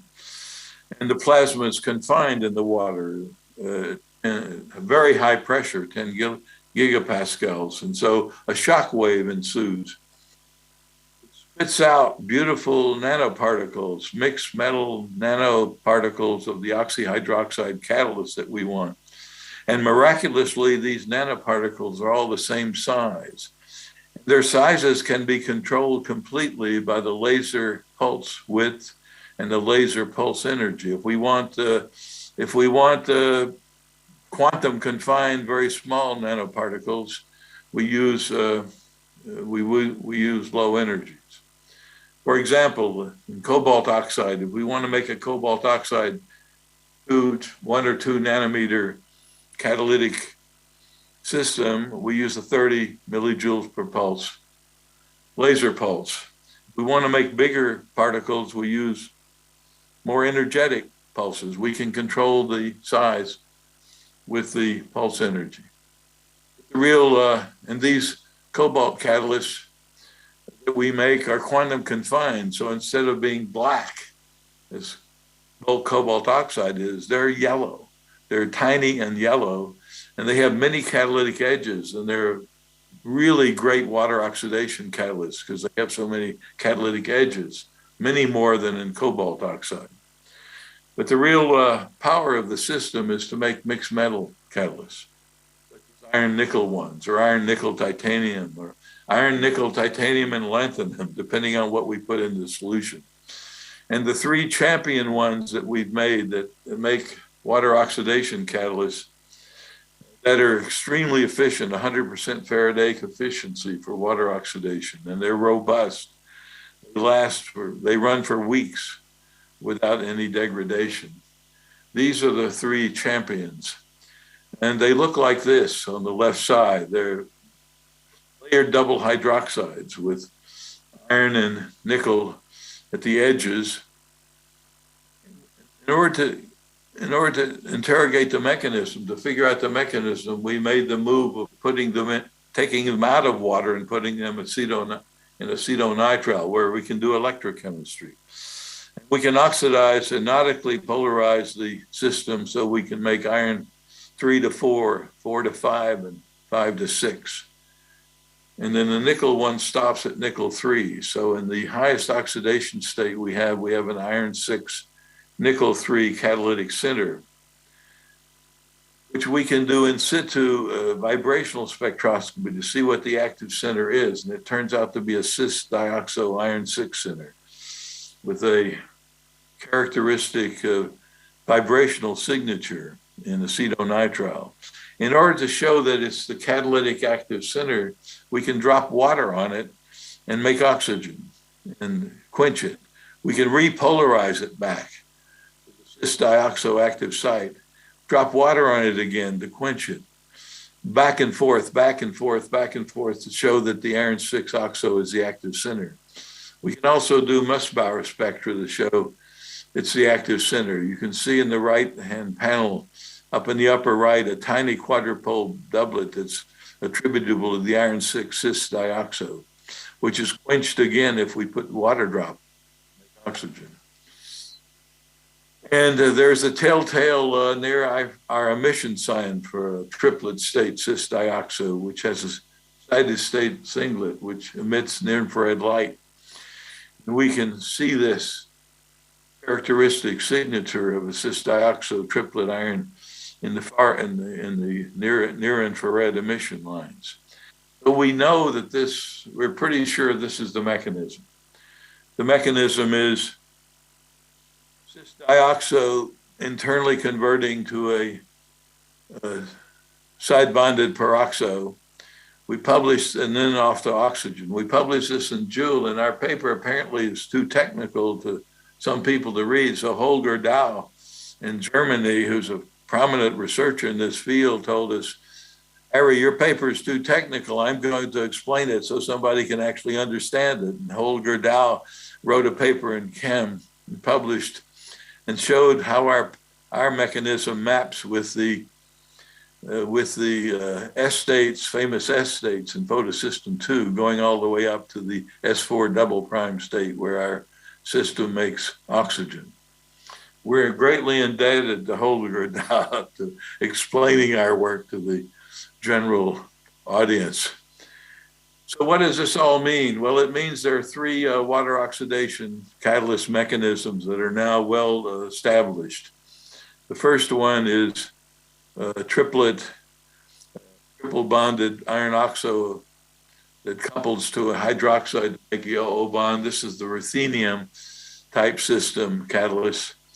The photosystem 2 thing is believed to do two binuclear manganeses coupling oxos to make in the bottom panel to make an OO bond that then evolves oxygen. And the middle panel is the mechanism that we've established for an iron nickel system, which is a cis dioxo coupled to a side bonded peroxo and a further oxidation to oxygen. These are the three now. And what does it all mean?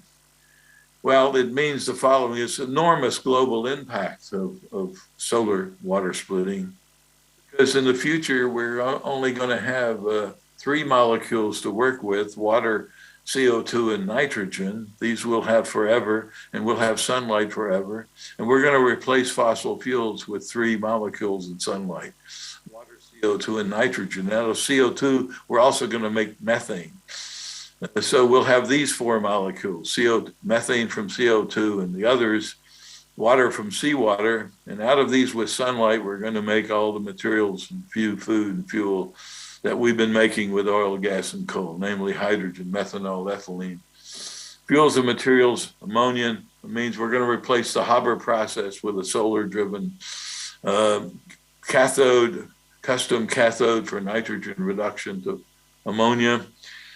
In the near future, it's going to be a PV system wired to a custom electrolyzer, because the PV now is so efficient. The silicon solar cells are now so efficient and so cheap that we will be using them to couple them to custom anodes and cathodes and electrolyzers, to do protons to hydrogen, to do nitrogen to ammonia, to do water to oxygen, to methane, to methanol.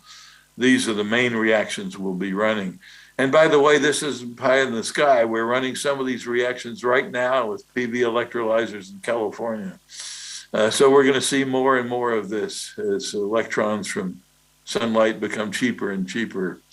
And we are able to build electrolyzers with custom anodes and cathodes for the reactions that we want to run. So the future, I think, in renewable energy science is looking very, very bright. Finished now. I want to thank my 3 co-workers, Brian Hunter, Jay Winker, and Astrid Miller, for developing this Pulp synthesis technique. Thank the other folks, particularly Jillian Dempsey and Miranda Marinescu, 2 brilliant women that go along with Astrid Miller, the 3 brilliant women who have helped me in this thing. And I want to give a shout out to Pernilla's program, her Genie program, which she and her colleagues have developed and are running at Chalmers, which is such an important program, because we need to, there are all sorts of brilliant women coming up through the system now. More women than men are in colleges now.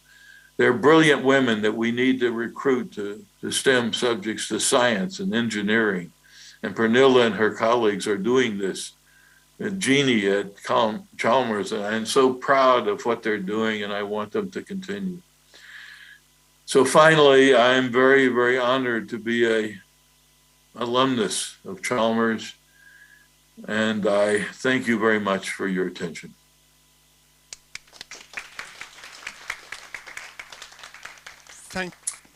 Thank you very much, Harry, for this wonderful talk and for ending on a very positive note when it comes to producing all kinds of chemicals from the sun, sort of, so, and some basic chemicals. So thank you very much for that. There is a little bit time for questions. So anybody in the audience wants to ask?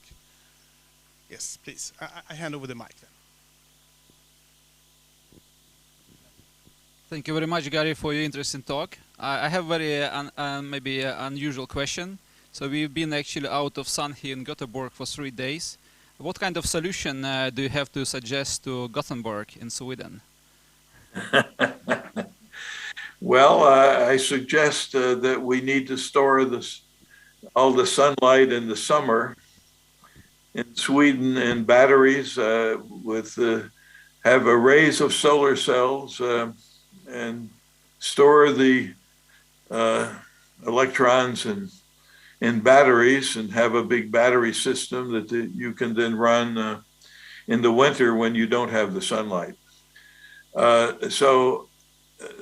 the situation now is such that we have great advances in efficiencies of solar cells, to the point where even on cloudy days, you can generate enormous amount of electricity from solar cells now. The gallium arsenide systems that are being developed with roughly 30% efficiency will take care, I think, of the Swedish problem. And I would. Don't despair. By the way, should add that the Germans have already solved this problem and are generating a lot of their electricity from solar cells right now. Yeah.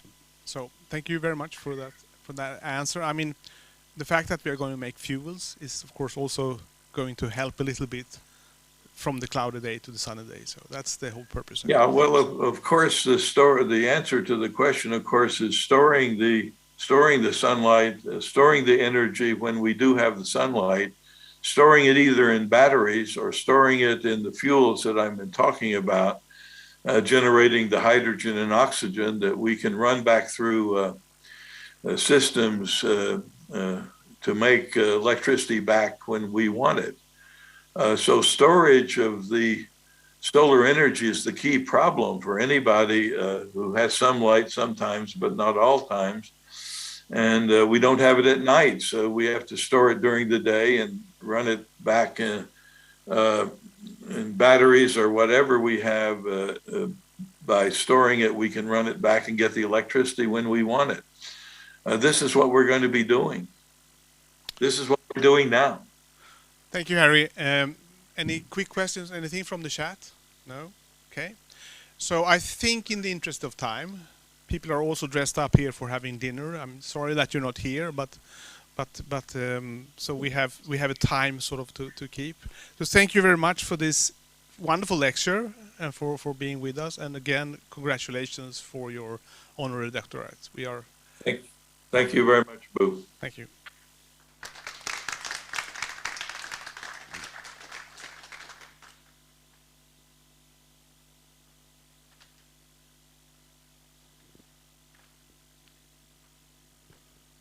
Good evening, ladies and gentlemen, colleagues. My name is Sergei Chernyshenko from my department Microtechnology and Nanoscience here at Chalmers University of Technology. It's my pleasure to welcome here next honorary doctor. His name is Heinz-Wilhelm Hubers. Well, I didn't prepare any fancy talks for tonight, so I will improvise a bit. So Heinz-Wilhelm Hubers, he is a professor in Humboldt University in Berlin. Well, he also has a hobby of actually leading an optical institute in Deutsches Zentrum für Luft- und Raumfahrt. Was it right? Yeah. Okay. Centrum for Air and Space Travel, if you translate it directly. Well, so what's special about research of Professor Hubers? He has been given this degree to honor his outstanding contributions to development of terahertz electronics and to the field of terahertz technology in general. So what is saying as terahertz technology? I'm pretty much sure that Professor Hubers will explain us in a short bit what it is about. However, just introducing this field, I would say terahertz fields is it's similar electromagnetic waves, similar to those which you use in mobile phones to watch television, to enjoy seeing each other, seeing flowers and stars in the sky.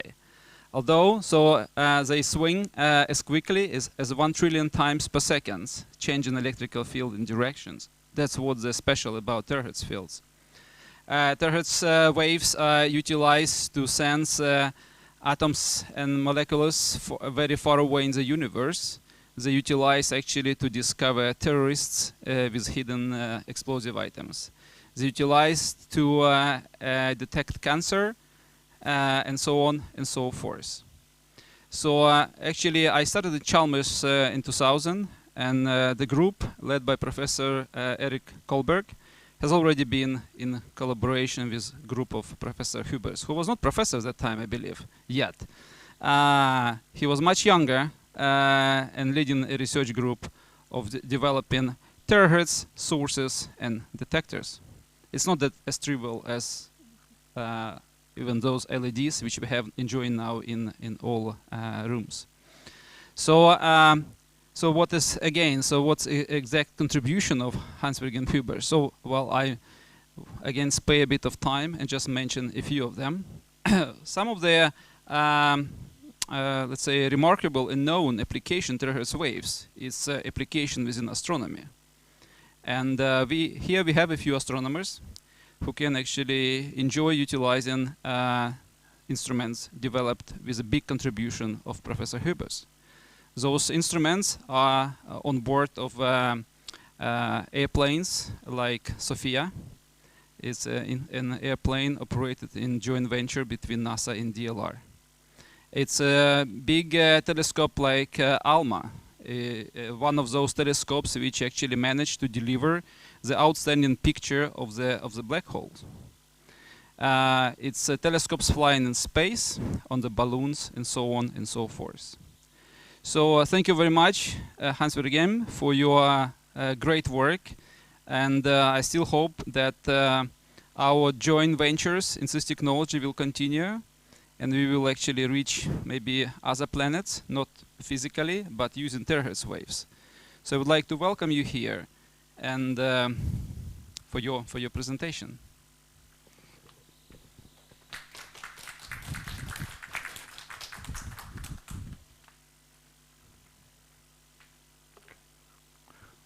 So, thank you, Sergey, for your kind words and your kind introduction.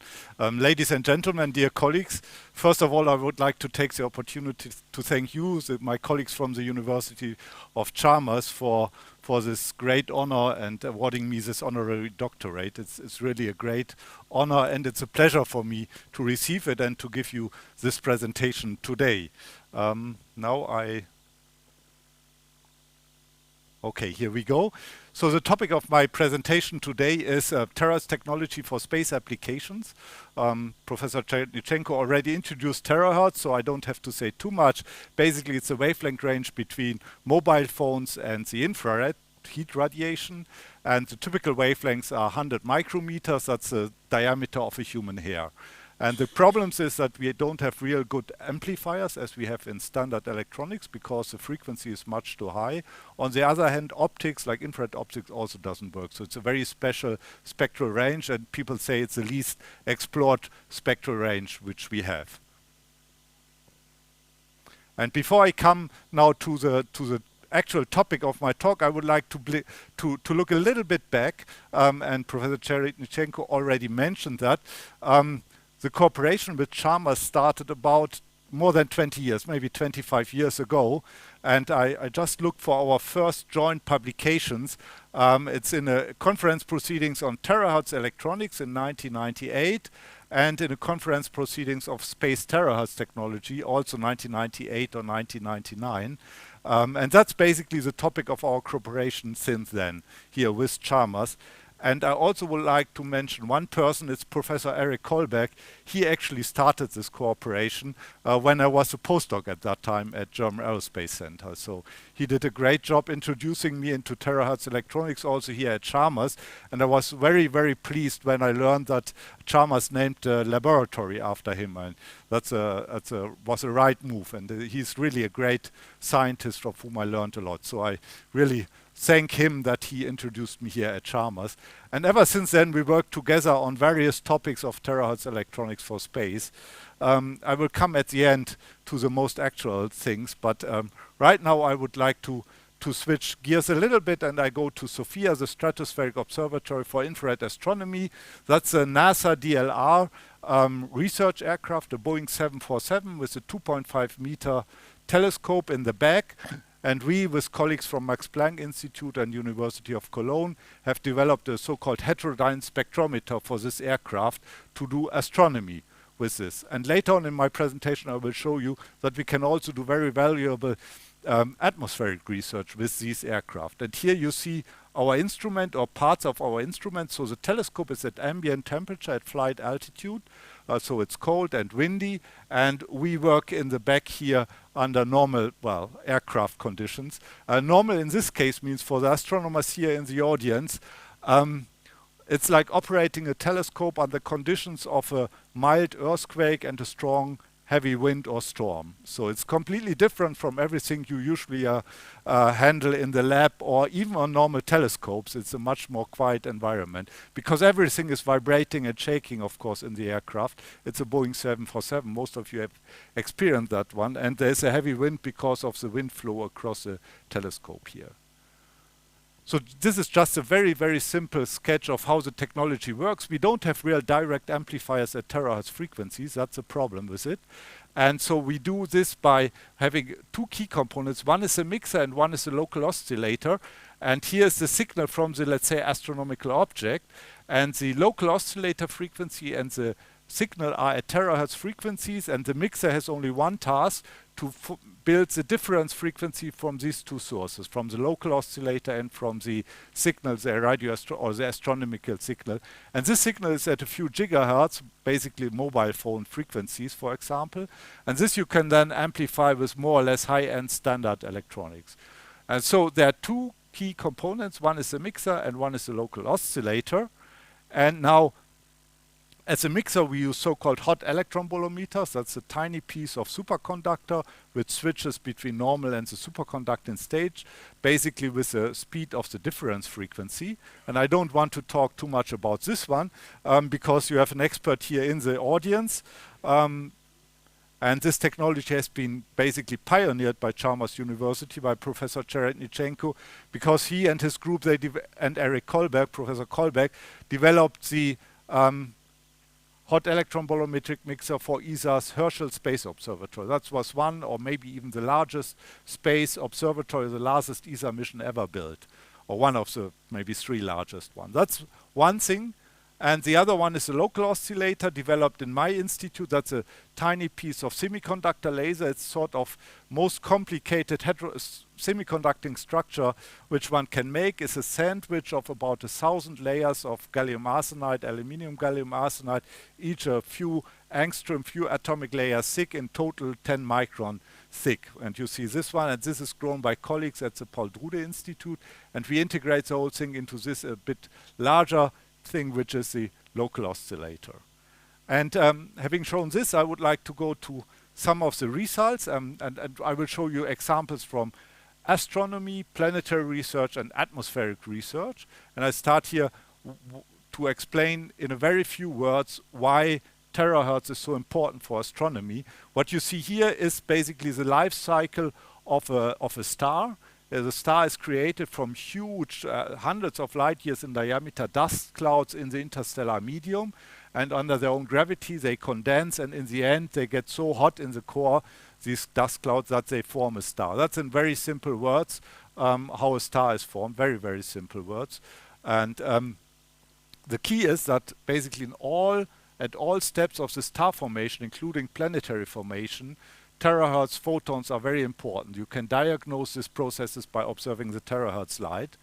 And actually, and that's a takeaway message for you, don't look too much on the little details of star formation, but 98% of all photons which have been created since Big Bang are terahertz photons. So there's an incredible amount of information at the terahertz spectral range. Unfortunately for us on the Earth, all these photons are absorbed by the water vapor and other molecules in the Earth's atmosphere. Basically, no photon arrives here at ground. And that's the reason why we go to the aircraft or on a balloon or even on a satellite. Yeah, so, but just keep in mind, 98% are terahertz photons, so basically our universe is terahertz. And I will focus on one very, very, very tiny aspect of these 98%, which is atomic oxygen, which emits at 63 micron, and it's actually in this interstellar medium, in this dust and molecule clouds, and it's one, under certain circumstances, a very strong emitter. And also this atomic oxygen is in the atmosphere of planets. In the higher atmosphere, it's created from molecular oxygen usually, which is basically split by solar irradiation. Having said this, I show you the first example, which is from planetary research. That's a spectrum from Mars, and what you see here is basically the setup. The experimental setup is fairly simple. You have Mars, the planet Mars, which has a certain temperature, 220 K, a very thin atmosphere at on ground level it's 7 millibar, and the terahertz radiation, the heat part of the terahertz radiation, is transmitted through the Martian atmosphere and leading to an absorption, a tiny absorption in the Martian atmosphere, which is this little peak here, exaggerated here. And then the photons come to Earth, where they have to pass the outer Earth atmosphere. And again, there's atomic oxygen, which makes this strong peak here. And now you may wonder why it's the same molecule, why they are separated a little bit. That's because Mars moves relative to Earth. And because of this movement, we get a Doppler shift. And that's exactly what you see here. So at this specific day, we had a 5 or so kilometer per second relative speed velocity Mars relative to Earth. And from this, analyzing the signal, we can learn a lot. We can learn how much atomic oxygen is in the Martian atmosphere, where it is located, and we even see, because it's not fully symmetric, there might be winds which affect the shape of this line. So that we can really learn a lot of it, and it was a reasonably interesting a discovery, and NASA liked it, and they made a press release out of this. And this is a warning with press releases what can happen. So NASA shock discovery: atomic oxygen found on Mars in hunt for new home for humanity. So that's almost everything wrong which can be wrong in such a headline. Yeah, but still it's sort of fun to read it at some point. Yeah, and I want to share it with you. Okay, now we move a bit further away. Winter time is coming, and one of the most spectacular images on the sky, or star formation on the sky, is Orion, which you see here. You have the belt of Orion. Here are the shoulders with Betelgeuse, shoulder of the feet, and here's the sword of Orion. And Orion, that's about 1,300 light years away from Earth, so it's reasonably far away. It's not a close neighbor like Mars. It's very active. There are many stars are newborn in this region, so it's a very interesting region for studying. And we of course looked at this one, and that's a tiny point here in the sword, and you see this very complicated structure. Again, the unit is kilometers per second, so we have a broad background. That's because there's gas moving towards us and away from us, and Doppler shifted in different directions. That's one part of it. Then we have a strong peak here, which somehow seems to be half cut off, so that we have a strong emission from the center. And then there is foreground gas, which absorbs the emission from the background, and that makes these peaks here. And I'm just trying to tell you here that these very complicated shapes provide a lot of information on relative motions of gas, on foreground gas, so we can somehow reconstruct a certain three-dimensional aspects of the object. Yeah, what's in the foreground, background, how does it rotate, things like that. Yeah, and this is really. And then I would like to point out that Terahertz technology has made such a big step forward. With 20 seconds of integration time, we can detect these signal to noise. This is very short time, keeping in mind that this is 1,300 light years away. Okay, now we are getting closer again, and I want to share some information or some results, very recent results, just published this year, about atmospheric sciences, also with Sofia, same telescope. And maybe you remember we had in the Martian spectra, we also had the strong absorption of atomic oxygen in the Earth's atmosphere. And that is shown here. Basically, this atomic oxygen is what you see here in Sweden as the polar lights or auroras. It's atomic oxygen in the atmosphere, high up at about 100 kilometers, region which is, and up actually, which is called Mesosphere and Thermosphere. And this is a picture from the space station. So this is about 100 kilometers, that bright green limb here or ring. From a higher excited state of atomic oxygen, but we are really interested in the very, very low state, which is here encircled red at 4.7 terahertz. That's the very, very ground state, and we can directly measure this. And the results are shown here. So there are global data on atomic oxygen, but all these data are indirect. They are by observing this night glow, and then you have to calculate their photochemical reaction models and so on. So they have some systematic uncertainty, let's say. And also these data only extend, and that's here the red dots and the blue dots, they extend only between 80 and 100 kilometers, where this green light is really reasonably bright. Beyond that, there's no chance to measure it. But with our instrument, we can actually reconstruct the height distribution or the altitude distribution. And the key is that we have with a great instrument, that's the name of our instrument, we have this extremely high spectral resolution. We are really not limited anymore by the spectrograph, but we really see the true line width of the emission. And former space missions like CRISTA on the space shuttle was measured very broad profiles, and also balloon missions with other spectrometers cannot resolve this. And that's the key to understand what's going on in the atmosphere. And that's just one slide. So we have a model where we can fit basically a height distribution and altitude distribution of atomic oxygen to the measured profile. And that's what you see here. And the red one is a fit where we take the dots, the red dots here, the satellite data. There was a satellite observing about the same region as we did with Sofia, and the red line, the straight line here, is a model which is existing with some prediction, and the gray area is what we have deduced from our measurements. So there is some uncertainty, but what's not shown is the satellite data have an uncertainty of almost 50–80%. So even larger than with our measurements. And what we can see is, as you see here with the great gray area, we see all the way up to 400 kilometers how the distribution is. So this is really very, very exciting. And because it is so exciting, we want to go ahead and develop this further on, this technology. And that brings me now to an actual project which we have here with the Chalmers University, with Professor Stark's group. And the idea is to develop mixers for higher frequency operation, and we need these so-called Schottky mixers for two aspects. One is to frequency stabilize our quantum cascade laser, I will come to that one, and also to replace the superconducting mixer, because if we want to go into space for many years with a satellite, let's say for 10 years, we cannot afford really cooling to 4K, or at least it's very, very complicated. So ESA filed opened a tender 2 or 3 years ago, and Jan Starke and I, we decided to go for it and apply for it. And we have now the first results. And actually the first paper is just accepted 3 days or 4 days ago by a young PhD student in Jan Starke's group, Divya Jayasankar. And I just want to explain you a little bit about these pictures, just a very little one.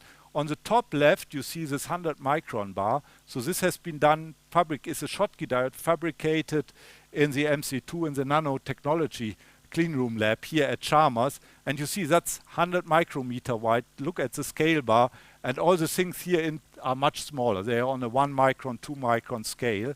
So this is really absolutely amazing how small these things have to be and how small you can make it here at Chalmers. And we are really very lucky that we cooperate on that one, because I have no access to this sort of nanofabrication. And then if you zoom out a little bit, we get this structure. You can recognize this gold shiny parts are these parts here.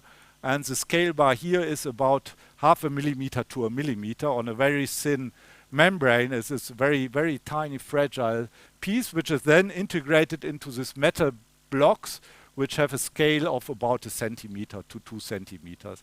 And luckily for us, Chalmers not only has smart brains to design these sort of detectors and mixers, but also people with calm hands, which are able to handle these very tiny structures and to transfer it from this single piece into this metal block. So you need smart brains and calm hands to do this, and luckily this is available here. So thank you to you, Jan, and your group.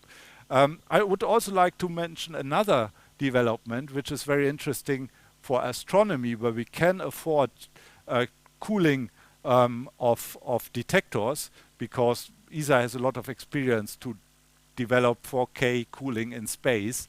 And for astronomy, really, these cooled detectors are required for various reasons. I don't have the time to go into that one.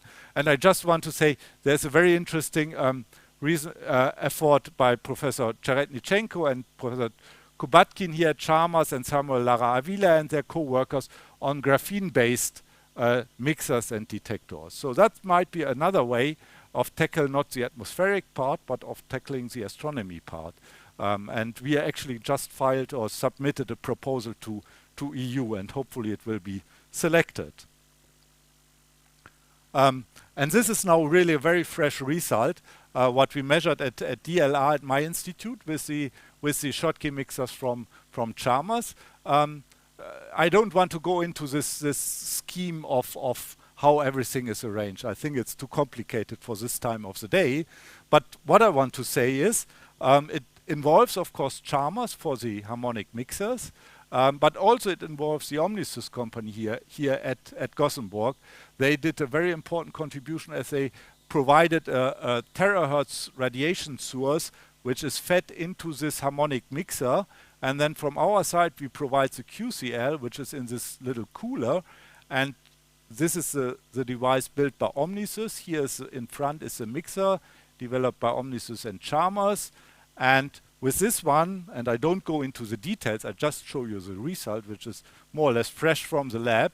If you don't implement this sort of frequency stabilization and phase stabilization, the pre-running line width of the QCL is something like 15 megahertz. If we now switch on this whole circuit, we end up with significantly less than 10 hertz. So by doing this with this mixers here from Chalmers, we win more than 6 orders of magnitude in precision and accuracy. And that's a huge step forward. It's really a breakthrough for future space instruments, for very precise measurements, also for metrology purposes. It's very important. So, and now I want to, with my last 2 slides, I want to look a little bit ahead, what we can do. And actually, at DLR, in my group, in my institute, we developed a spectrometer for atomic oxygen based on 4.7 terahertz quantum cascade lasers. And these will be operated on a Swedish gondola in the frame of a European project, which is also managed here by the Swedish Space Agency. And they had a first flight, not with our instrument. We are second launch basically in August from Kiruna, and next year in September, so pretty much almost exactly in 12 months from now, we will fly our receiver, and we are really in a hurry to assemble everything. So here you see a little drawing of the receiver. This is about the scale bar. Here is about the height is about 60 centimeter. And we're talking about a 70 kilogram, which will then be mounted in the gondola of this balloon to measure atmospheric oxygen in the atmosphere of Earth. And the big advantage over Sofia is that we are above the water vapor in the Earth's atmosphere. We are at 35 kilometers flight altitude, and we really have only the atomic oxygen above us. So calibration will be much better. But of course, there's always something you can do even better. And once we have done this one, the next will be a satellite, especially for atomic oxygen. And at DLR, we did a so-called phase 0 study, which is essentially a feasibility study on whether such a satellite is feasible, what you need in terms of mass, power, and so on. So we did a feasibility study, and the result was, yes, we can do it. It's feasible to do it with a reasonably small satellite. This is about a 1 meter cubic satellite, 1 meter cube, so satellite. That's a small satellite, actually, and which makes things very cheap, or not very cheap by maybe other labs, but for space, it's a cheap satellite, very affordable. And I just want to remind you here on the Odin satellite, which has been developed and built in Sweden with major contributions here from the Gothenburg area, also from Chalmers, from Omnisys. This satellite, Odin, was launched in 2001 and still in operation. And when I looked, I found that there is still a paper which just appeared this year with very recent results. So my dream would be, and the proposal would be, let's go together when we have the Schottky diodes ready and go for such a satellite. It's feasible. It's important for global climate change. I should say that atomic oxygen concentration in the mesosphere and also in the thermosphere is affected by global climate change. And the interesting part is it's just the other way around as one would maybe intuitively think, because the outer atmosphere gets colder. not warmer as we know from the troposphere, because more CO2 in the outer atmosphere, in the upper atmosphere, means that the heat is more efficiently transported out. And that means that the thermosphere and mesosphere, the thermosphere in particular, shrinks a little bit, and the oxygen concentration at, for example, 500 kilometer altitude goes down a little bit, which in turn means that our satellites and also space debris live longer in these orbits. So it's a typical orbit, 500 kilometer for satellites. So it's a very interesting effect, and colleagues of mine measure this effect already on the satellite and on the space debris. So that's my dream. And with this, I would like to thank you, my colleagues here at Chalmers, for 20 or more than 20 years of a great collaboration. And I look forward for the next, let's say, 10 plus years. And let's go for atomic oxygen and a satellite mission. Thank you, and thank you for your attention.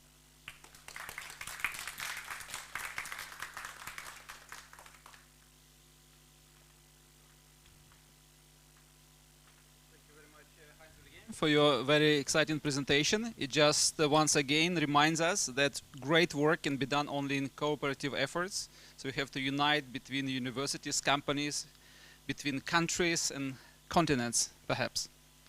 Do we have any questions from the audience or from online, from the chat? Not yet. Suzanne, you have a question? Thank you for a very nice presentation. So why are you going for shotkeys? Is that because they don't have to be cooled, or? They don't have to be cooled. That's the major advantage. And if we go for atmospheric research, we want to measure for many, many cycles. So years, 5 years, 10 years, look at Odin 20 years.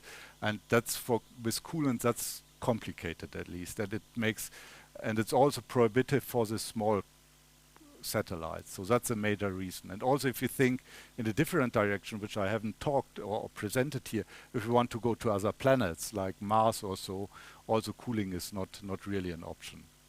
Right. Thank you. Any other questions? Okay, here it comes. So I have a very naive spectroscopist question here.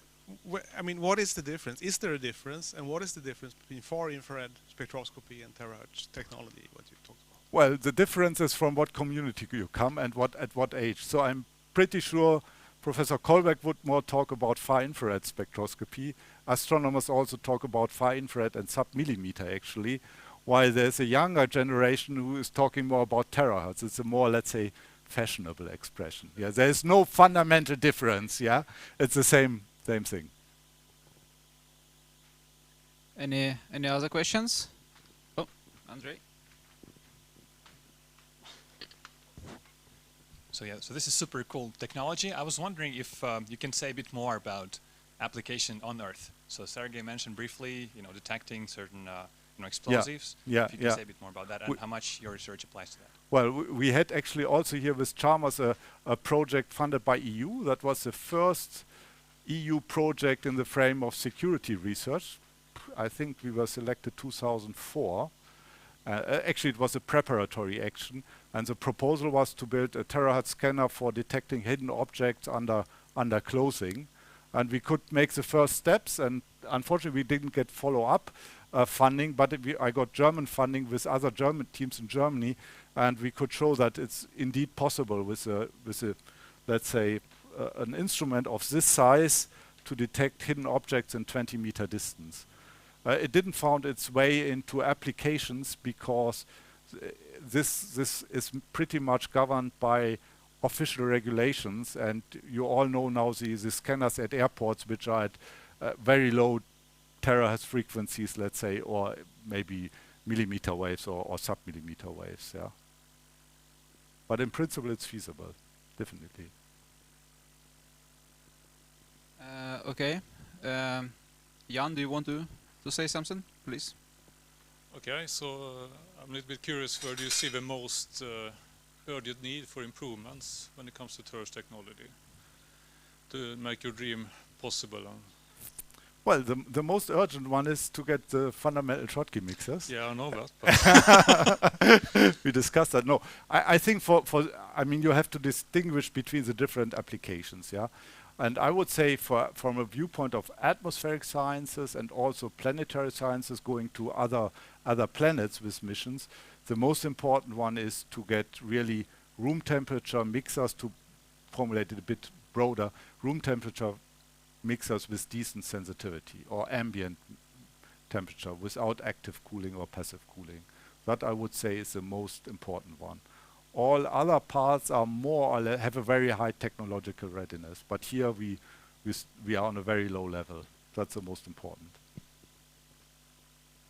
Well, I guess we are approaching the end of this seminar.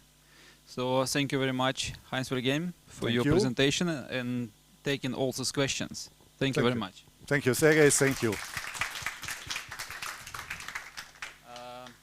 So you're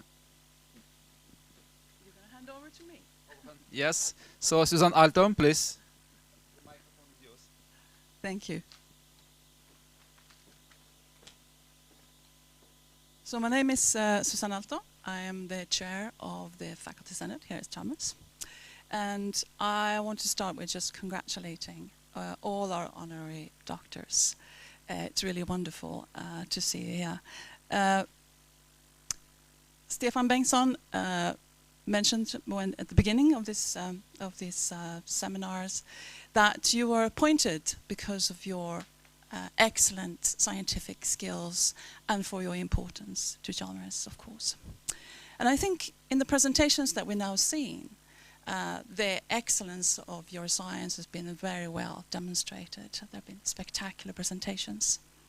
But I think also something else has been demonstrated, and that is the remarkable diversity in the science that we've seen in our honorary doctors. It's impressive and also very inspiring. We started off with plant physiology, how radioisotopes can be used to probe and study what happens as plants grow, how they take up water and nutrients. From that, we took a fairly big leap into privacy enhancement technologies. Did I get that right? That was completely new to me. But of course, it's an area which is of fundamental importance to the whole world, and how we move forward on internet, how we protect ourselves, but also how we communicate, and how we stay safe while doing so, which is a very important topic. And of course, at some point I want to know, can we be private on the internet completely? But that's something that is for future discussion. From this, then we moved on to water. Now that's one of my favorite topics. Now we know that water is crucial for life on Earth.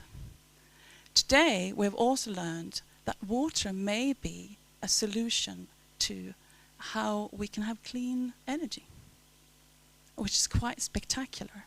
I can imagine that this is a bit into the future, but still we saw some of these exciting technologies being developed.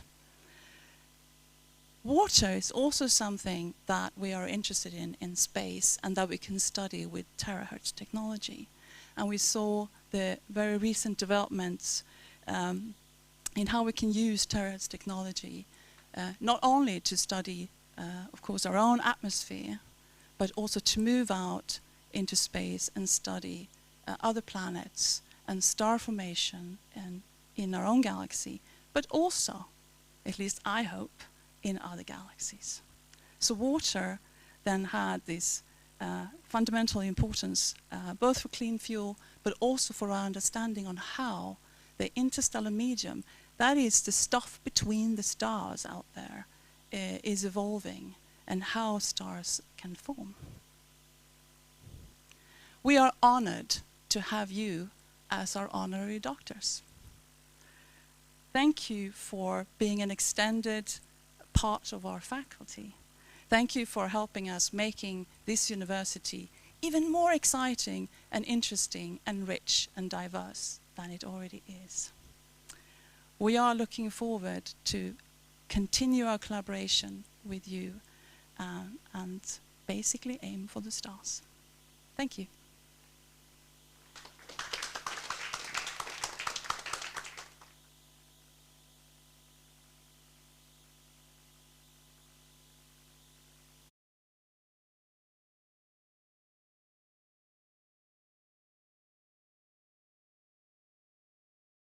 So congratulations to all of you, and thank you very much for everyone attending here in the room or online. So thank you very much. We are closing the lecture session.